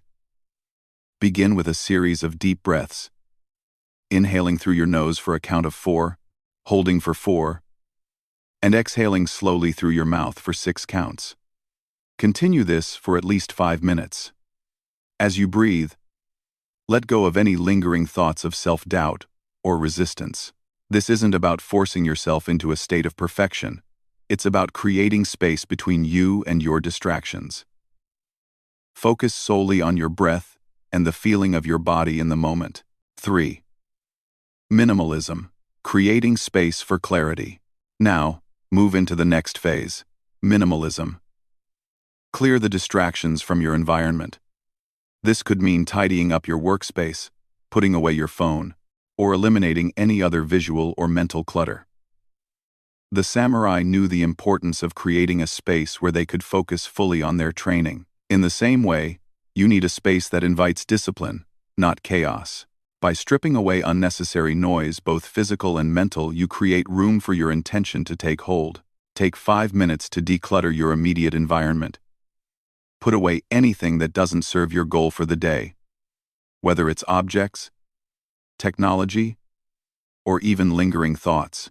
This is an exercise in control, learning to master your surroundings and shape them into a space where focus and intention can flourish.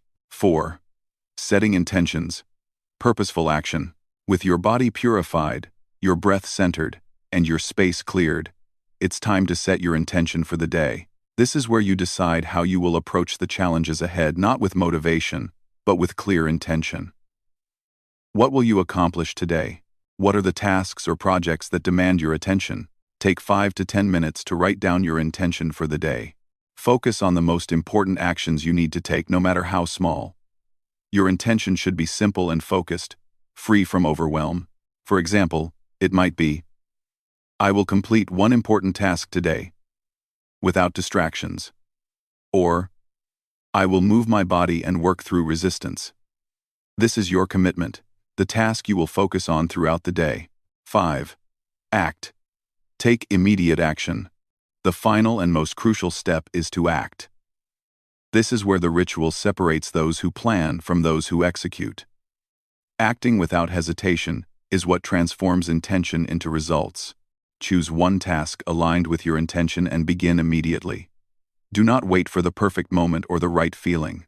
The samurai didn't hesitate. They acted with purpose, discipline, and unwavering focus.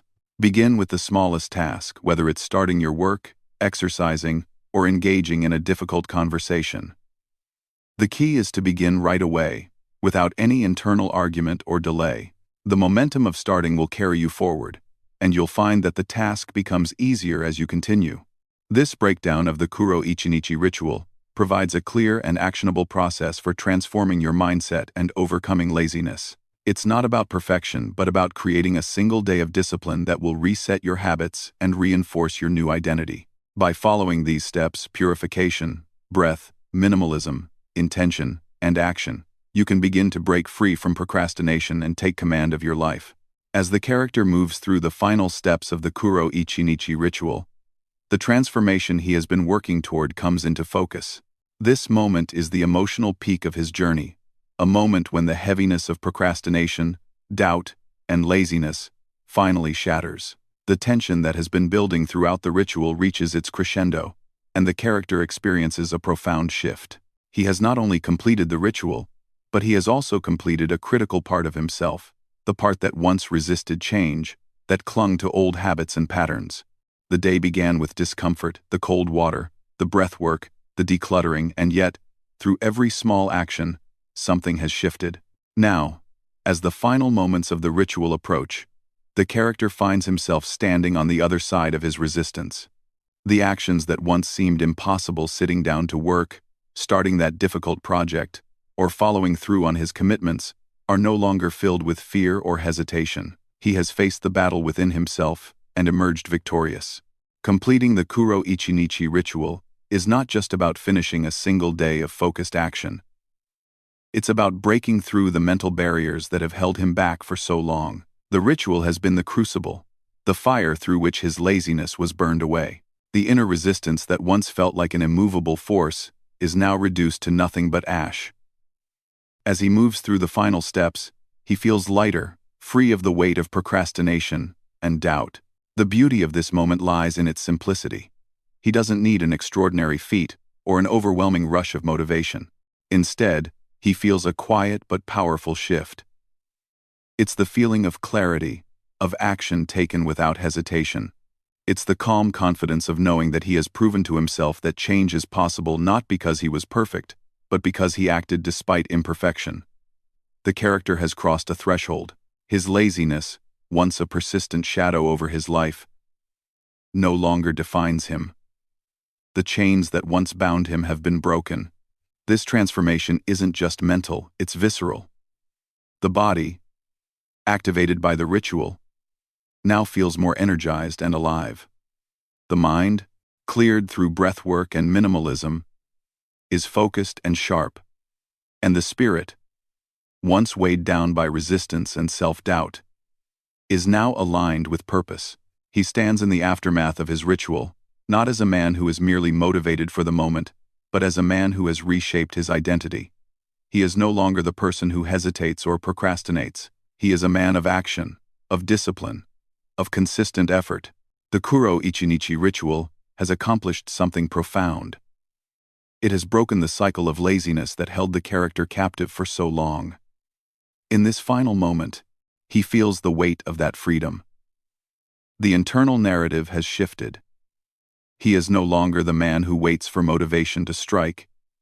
He is the man who takes action regardless of how he feels.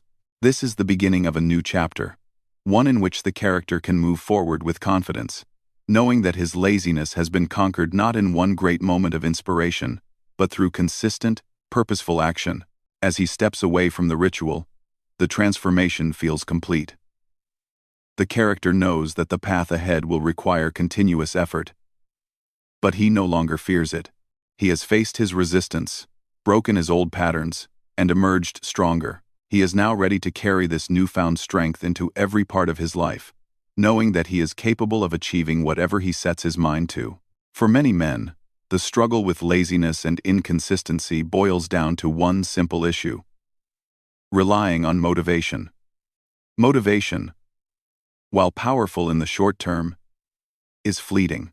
It comes in waves, often influenced by our moods, energy levels, or external circumstances. When motivation fades, either from exhaustion, distraction, or a lack of immediate reward, so does our ability to act. This is why so many men struggle with consistency.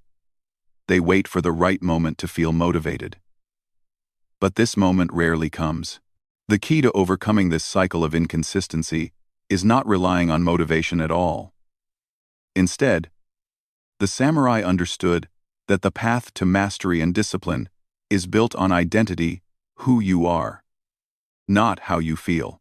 The samurai didn't act based on motivation. They acted because their identity demanded it. A samurai was not a warrior because he fought when he felt like it. He was a warrior because he embodied the discipline, focus, and strength required of a samurai, no matter the circumstances. This identity wasn't created in a moment of inspiration. It was forged in the repetitive actions taken day after day, actions that aligned with the values of a warrior. The samurai knew that true discipline comes not from sporadic bursts of energy or motivation, but from living in alignment with a specific identity. The way they trained, the way they practiced their swordsmanship, and the way they conducted themselves in daily life were all reflections of their identity as samurai. It wasn't about waiting for the right feeling to strike. It was about embodying their values through consistent action. Whether they were engaged in battle, training, or everyday tasks, the samurai didn't ask themselves if they felt motivated. They acted as samurai because that was who they were. In the same way, if you want to overcome laziness and become consistently disciplined, you must shift from motivation to identity. You must no longer ask, "Do I feel like doing this today?" But instead ask, "What would a disciplined person do?" When you begin to identify as someone who follows through on their commitments, regardless of how you feel, your actions will naturally reflect that identity. You will no longer wait for motivation to find you. Instead, your actions will be driven by the identity you've adopted. This shift takes time and repetition. It requires showing up every day and performing the actions that align with your new identity, even when you don't feel like it.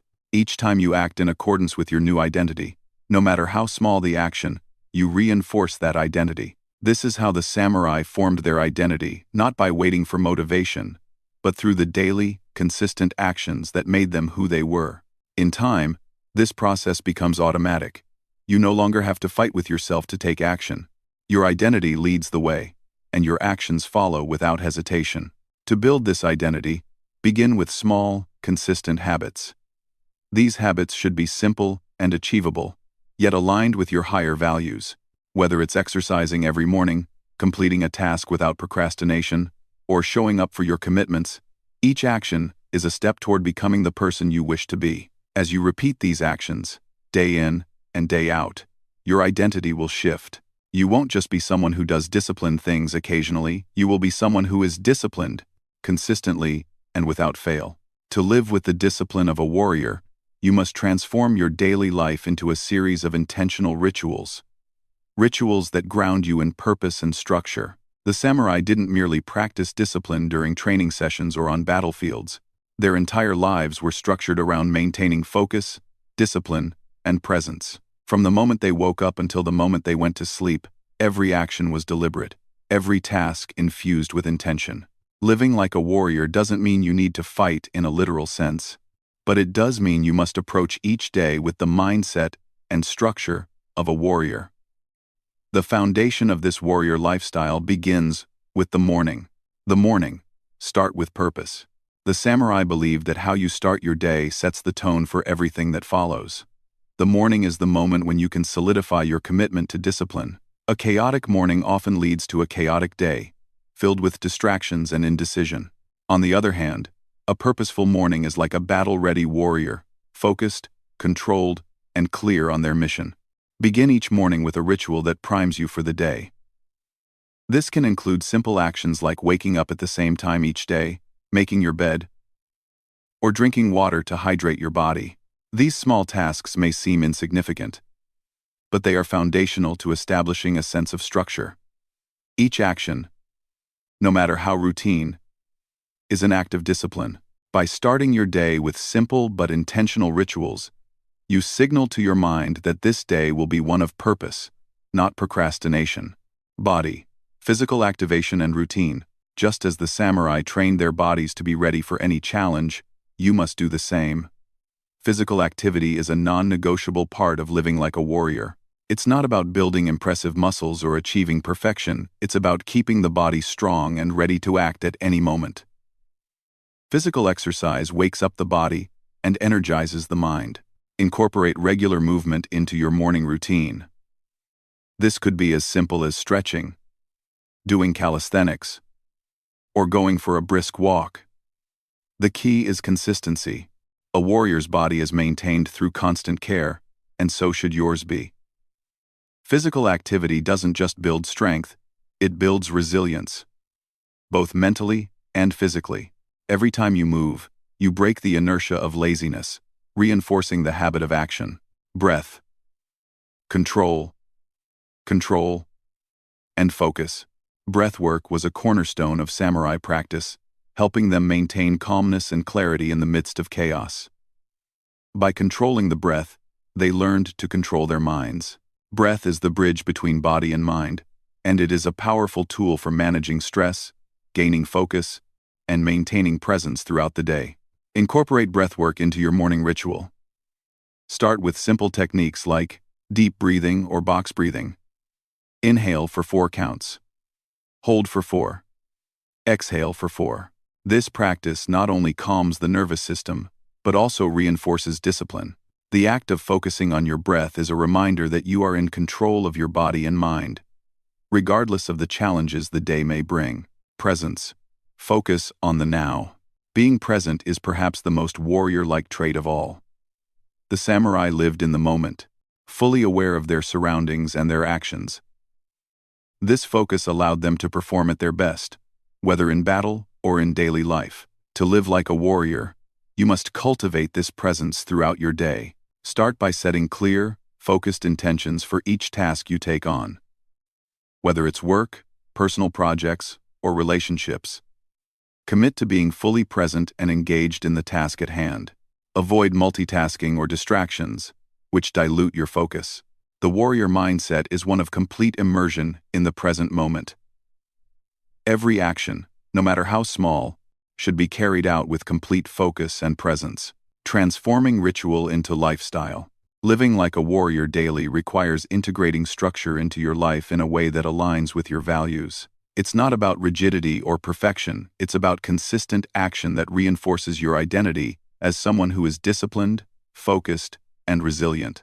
The morning ritual, physical activity, breathwork, and presence are just the beginning. These daily practices will build momentum, turning your habits into a lifestyle and solidifying your warrior-like identity. By adopting these practices, you transform your life from one of chaos and inconsistency into one of purpose and strength. This is the essence of living like a warrior. Living with intention, focus, and presence. Every single day. Respect is something that must be earned, but it's not just through grand acts or moments of intense inspiration. True respect is built on consistency, on the reliable actions that others can count on. Day after day. It's through consistent discipline and calm focus that the character transforms from someone uncertain and unreliable to someone who commands respect, not through force, but through quiet dependability. In the beginning, the character struggled with inconsistency. His actions were often driven by fleeting motivation, and his efforts would fade as quickly as they appeared.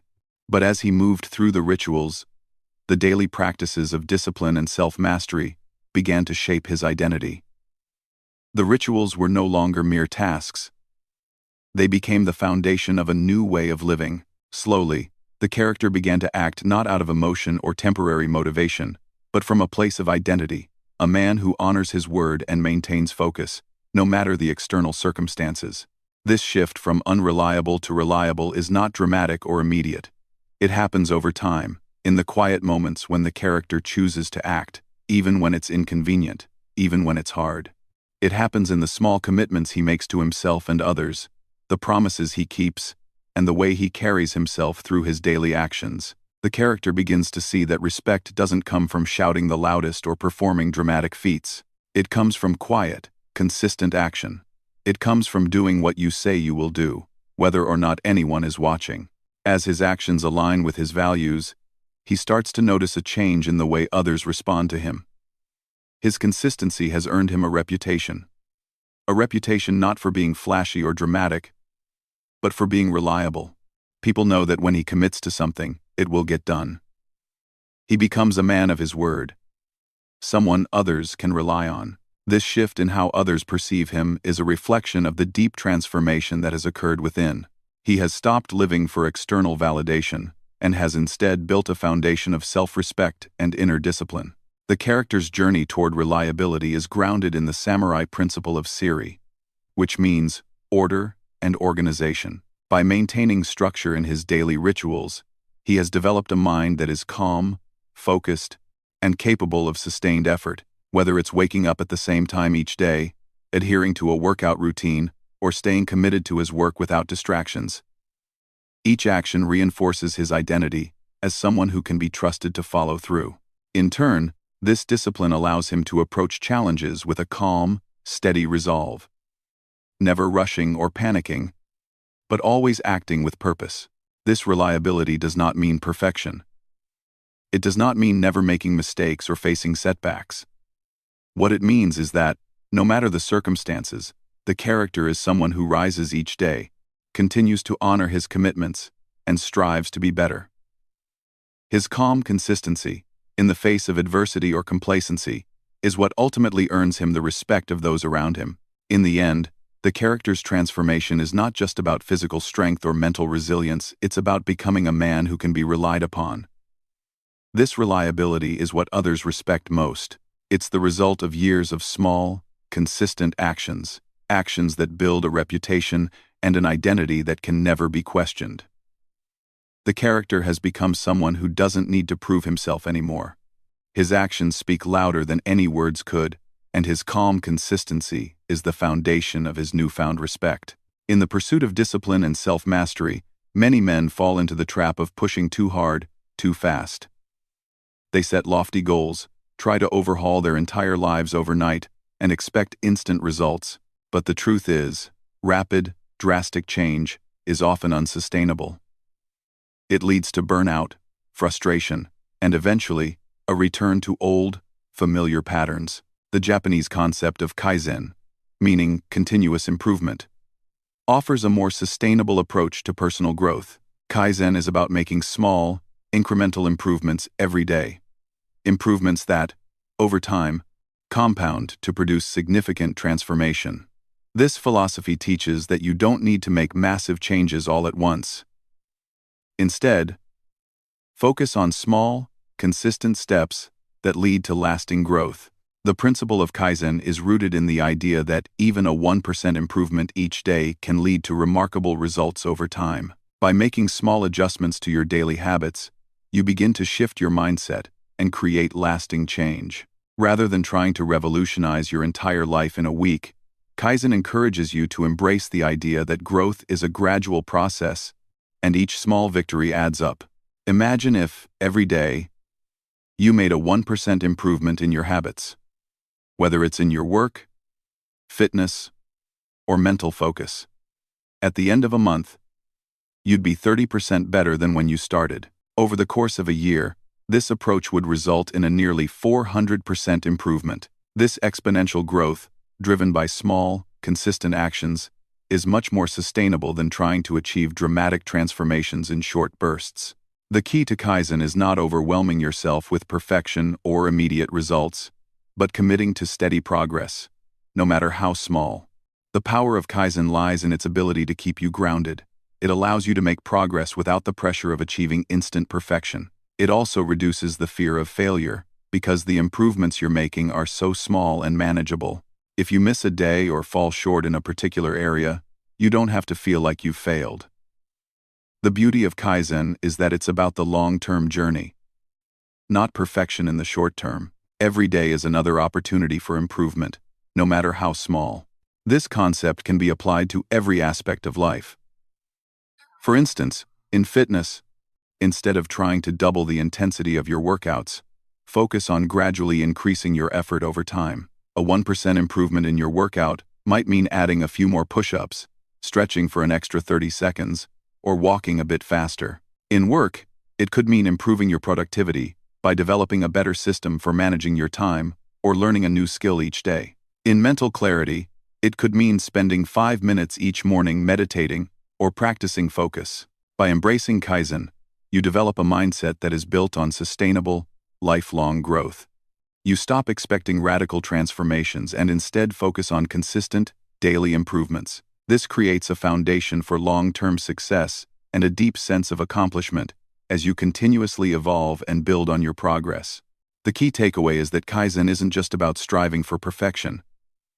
It's about making small improvements every day that, over time, add up to something greater than you could ever achieve by forcing drastic change. It's about consistency, patience, and the understanding that true mastery is built in increments, one step at a time. The initial spark of motivation can carry you for a while, but eventually, the novelty of new habits fades, and the real test begins. Many men start strong, committing to morning routines, exercise, and daily rituals, but over time, momentum wanes, distractions creep in, excuses pile up, and what once felt exciting becomes another task to check off. This is where the principle of seiketsu comes in. Seiketsu, one of the core principles in Japanese discipline systems, is the concept of standardizing or systematizing habits and routines so that they become second nature. It's about making discipline the default pattern of your life, ensuring that you don't have to rely on fleeting motivation or bursts of energy to get things done. When you standardize your actions, You create a system of habits that keep you on track, even when motivation is low or the initial excitement has worn off. The key to Saiketsu is building routines and habits that are easy to follow and repeat, regardless of how you feel. Think of it like laying down tracks for a train. Once the track is set, the train can move forward without needing to stop and reassess every time. By creating routines that are simple, consistent, and ingrained into your daily life, you remove the need for constant decision-making and mental energy. This standardization is what allows you to maintain momentum and avoid the pitfalls of inconsistency. Start by identifying the most important habits that you want to lock in, those that align with your values and goals. Whether it's exercising every morning, eating mindfully, journaling, or focusing on a specific project, these habits should become so deeply integrated into your routine that they no longer feel optional. You don't need to question them or rely on motivation to do them. They become a part of who you are. The idea is to make your routines so automatic and reliable that they're as ingrained as brushing your teeth, something you do without thinking, something that's simply part of the rhythm of your day. To ensure that Saiketsu takes root, consistency is key. Commit to these habits even when you don't feel like it. Whether it's waking up at the same time, following your exercise routine, or setting aside time for your personal growth, do it every day. It doesn't have to be perfect, but it must be consistent. The consistency of these small actions is what builds your character and keeps you on the path toward growth. The beauty of Seiketsu is that once habits are locked in, they provide a stable foundation that can carry you through any fluctuation in energy or motivation. As you move forward, you'll find that these habits require less effort as they become ingrained in your lifestyle. You don't need to waste energy debating whether or not to do them. They are simply part of who you are. Over time, this repetition creates strength, not just physically, but mentally and emotionally. Discipline becomes not something you do because you have to, but something you do because it aligns with your identity. This sense of standardization also makes discipline easier.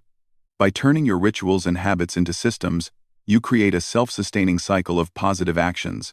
Your daily routines are no longer something you struggle to maintain. They are the automatic pathways that guide you towards success. This creates a solid foundation for continued growth and ensures that your momentum doesn't falter, even in the face of challenges. By embracing Saiketsu, you make discipline a permanent part of your life.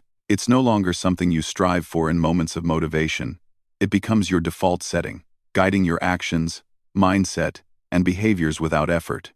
As you standardize strength in your daily routines, you unlock a life that moves forward effortlessly, powered by habit and fueled by the quiet, steady consistency of your actions. For many men, self-respect feels like an elusive concept, something they admire in others but struggle to cultivate in themselves. It often feels like self-esteem is something that comes from external validation, recognition from others, success in work, or accolades from peers. But the truth is, true self-respect doesn't come from external sources. It comes from within, and it's built on one fundamental principle: discipline. The Japanese concept of shitsuke refers to self-discipline. But it's not just about following rules or adhering to external guidelines. Shitsuke is a deeper, spiritual form of discipline, an embodiment of personal dignity and respect for oneself. It's about creating a life where your actions are aligned with your values and principles, and where you hold yourself to a high standard, not because of others' expectations, but because you believe you are worthy of the effort. At the core of shitsuke is the idea that discipline is not a punishment or a burden. It is the vehicle through which self-respect is earned. When you practice discipline in your life, you are affirming that you are worthy of the time, energy, and effort it takes to improve yourself. Every act of discipline becomes a moment where you honor your potential and demonstrate to yourself that you are committed to growth. No matter the challenges you face, discipline in this sense becomes a powerful tool for reshaping your identity. When you follow through on your commitments, even when no one is watching, you send a message to yourself: I am a person of integrity, capable of doing what I say I will do. This is the foundation of self-respect. It comes not from external accolades or recognition, but from consistently proving to yourself that you are capable, reliable, and worthy of success. For many men, low self-esteem stems from the feeling that they are not living up to their potential. They feel disconnected from their own strength or unsure of their worth. Shitsuke offers a path out of this cycle. By practicing discipline in small, consistent ways, whether it's waking up early, sticking to a fitness routine, or following through on work commitments, you begin to rebuild your sense of dignity. You start to see yourself as someone who is dependable, someone who takes responsibility for his actions, and is capable of making progress every day. This is the essence of self-respect. It is built through your daily actions, not your thoughts or intentions. The practice of Shitsuke also allows you to embrace imperfection. True self-respect is not about being perfect. It's about acknowledging your flaws and committing to growth. When you slip up or face setbacks, as you inevitably will, discipline teaches you to rise again. It teaches you that failure is not a reflection of your worth but a natural part of the process. Every time you get back up and continue, you reinforce your self-respect. You show yourself that you are resilient and willing to do the work required for transformation. As you continue to practice Shitsuke in your life, you will notice subtle shifts in your self-esteem. Over time, the acts of discipline, no matter how small, compound to create a deep sense of dignity. You begin to respect yourself more, not because of what others say about you, but because you know you are the person who follows through. Your life becomes a reflection of your internal values, and that alignment between your actions and your beliefs creates an unwavering sense of self-respect. In the end, Shitsuke teaches us that discipline is not a chore. It is the very foundation of self-respect. When you live a life of consistent, thoughtful action, you not only build external success, but you also build an unshakable sense of dignity. You become a man who knows his worth, who has earned his place, and who lives with the quiet confidence that comes from knowing you are disciplined, reliable, and capable of achieving whatever you set your mind to. For many men, the word lazy carries a heavy, almost permanent weight. It's a label that sticks, one that's associated with shame and self-judgment. If you've struggled with procrastination or a lack of motivation, you may find yourself defining your entire character by these moments of inaction. But here's the truth. Laziness is not an inherent trait, it is something learned. And if laziness can be trained, so too can discipline. The key to overcoming laziness lies in understanding that it's not a fixed part of your identity. Just as you learn to be lazy by repeatedly choosing inaction, you can unlearn it by repeatedly choosing action. Every time you let yourself off the hook, every time you choose comfort over effort, you reinforce the habit of laziness. But this is a learned behavior, not something that is carved into your DNA. And just as you trained yourself to be lazy, you can train yourself to be disciplined. Discipline isn't about having some intrinsic willpower that others seem to possess in abundance. It's a skill, a muscle that can be developed through consistent effort. The more you practice discipline, the stronger it becomes. Each time you take action, even when it's difficult, you reinforce the belief that you are capable of doing hard things. And just as laziness is a cycle, so too is discipline. Each act of consistency strengthens the next, creating a virtuous loop that becomes easier over time. You are not a lazy man. You are a man who has fallen into the trap of inactivity, but that does not define you. Every action you take toward discipline is a declaration to yourself. I am not lazy. I am capable. The idea that laziness is something inherent in you is simply a lie. It's a pattern you've followed, a habit that's been reinforced over time, but it is not who you are. You can break free from it, starting right now. The first step in reclaiming your life from laziness is to stop identifying with it. Stop labeling yourself as lazy. Every time you say, I am lazy, you reinforce that identity. Instead, reframe your thinking. Start saying, I am a person who sometimes struggles with laziness, but I am actively working on becoming disciplined. This shift in mindset is incredibly powerful. When you stop identifying with laziness, you create the space for change. You stop accepting it as a permanent part of your identity, and instead, begin to see yourself as someone who is capable of building discipline, consistency, and focus. Start small. Don't expect perfection. The goal isn't to become a paragon of discipline overnight. It's to begin shifting your behaviors, one small action at a time. Commit to daily, achievable tasks that move you toward your goals, and celebrate those small victories. The more you show up, the more you prove to yourself that you are capable of breaking free from the chains of laziness. Each action, no matter how small, will compound and gradually build a new identity for you. One of action, discipline, and resilience. As you take consistent action, your self-belief will grow. You will start to see yourself as someone who takes ownership of their life, who follows through, and who is committed to personal growth. Discipline is no longer something that feels foreign or unattainable. It becomes part of who you are. Laziness may have been a learned behavior, but so too can be the power of discipline. With each step you take, you are training yourself to live with purpose, to act with intent, and to break free from the self-limiting belief that laziness defines you. So, right now, tell yourself, I am not a lazy man. You are a man in the process of transformation, and every day you choose to take action, you move closer to the identity you are building, one of self-respect, discipline, and consistent growth. When you're feeling overwhelmed by the demands of life, whether it's work, relationships, or personal growth, it's easy to feel like you have no idea where to start. The thought of transforming your entire life, breaking free from laziness, and becoming the disciplined person you aspire to be, can feel like an insurmountable mountain. But here's the truth. The key to overcoming overwhelm is not taking on everything at once. The key is to start small, one ritual at a time.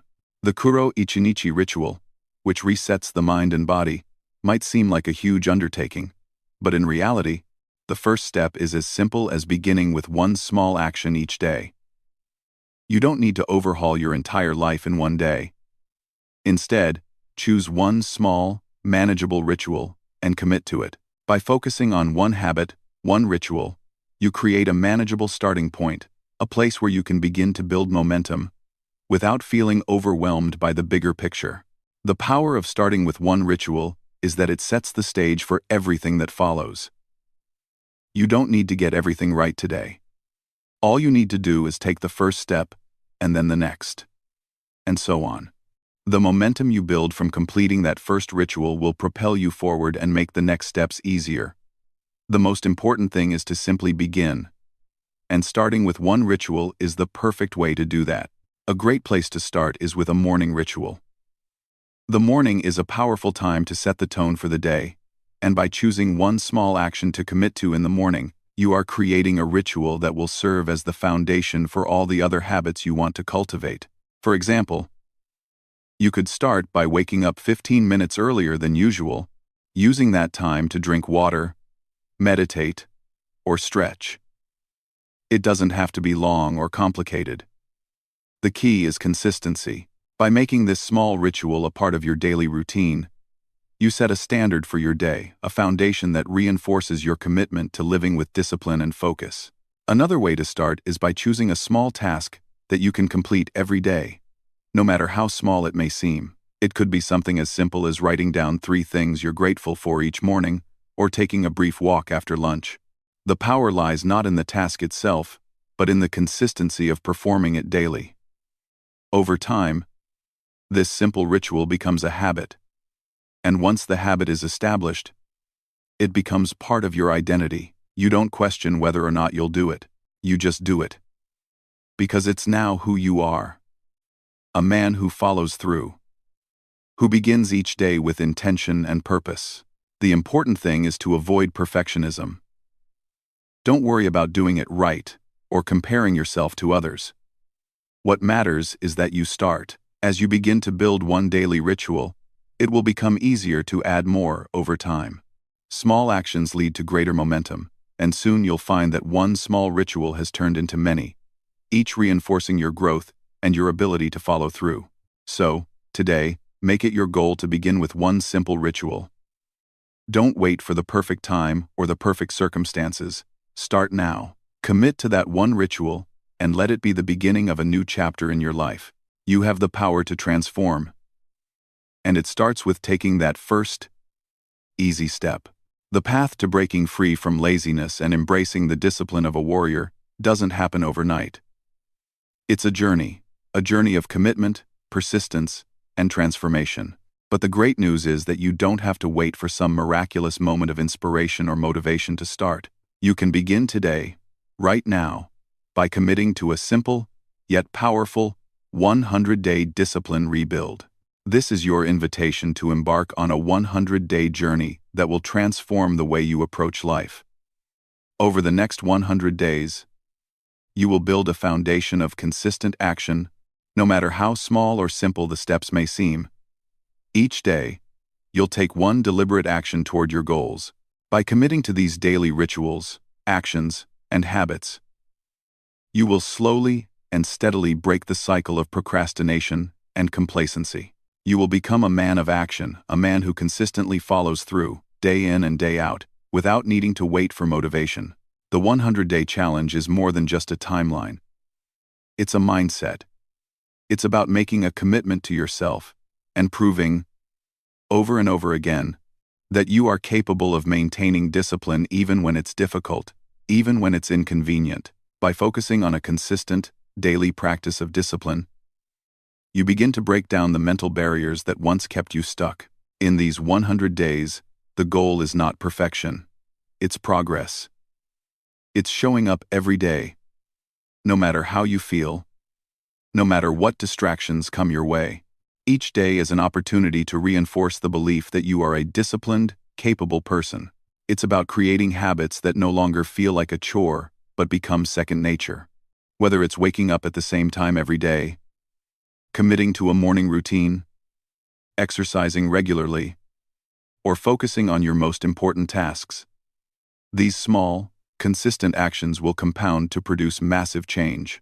Why 100 days? Because it takes time to build real change, and 100 days provides the perfect amount of time to reset your mindset, create new habits, and start living the life you've always known you were capable of.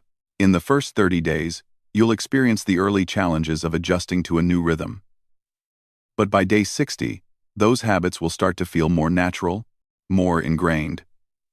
And by day 100, you'll have built a new identity, one of discipline, consistency, and action.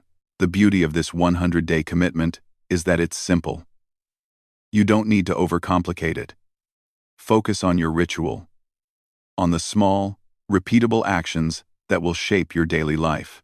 This journey is about showing up, day after day, without waiting for motivation to strike. It's about the work of becoming who you've always wanted to be, not by hoping for a miracle, but by doing the work consistently, even when it's hard.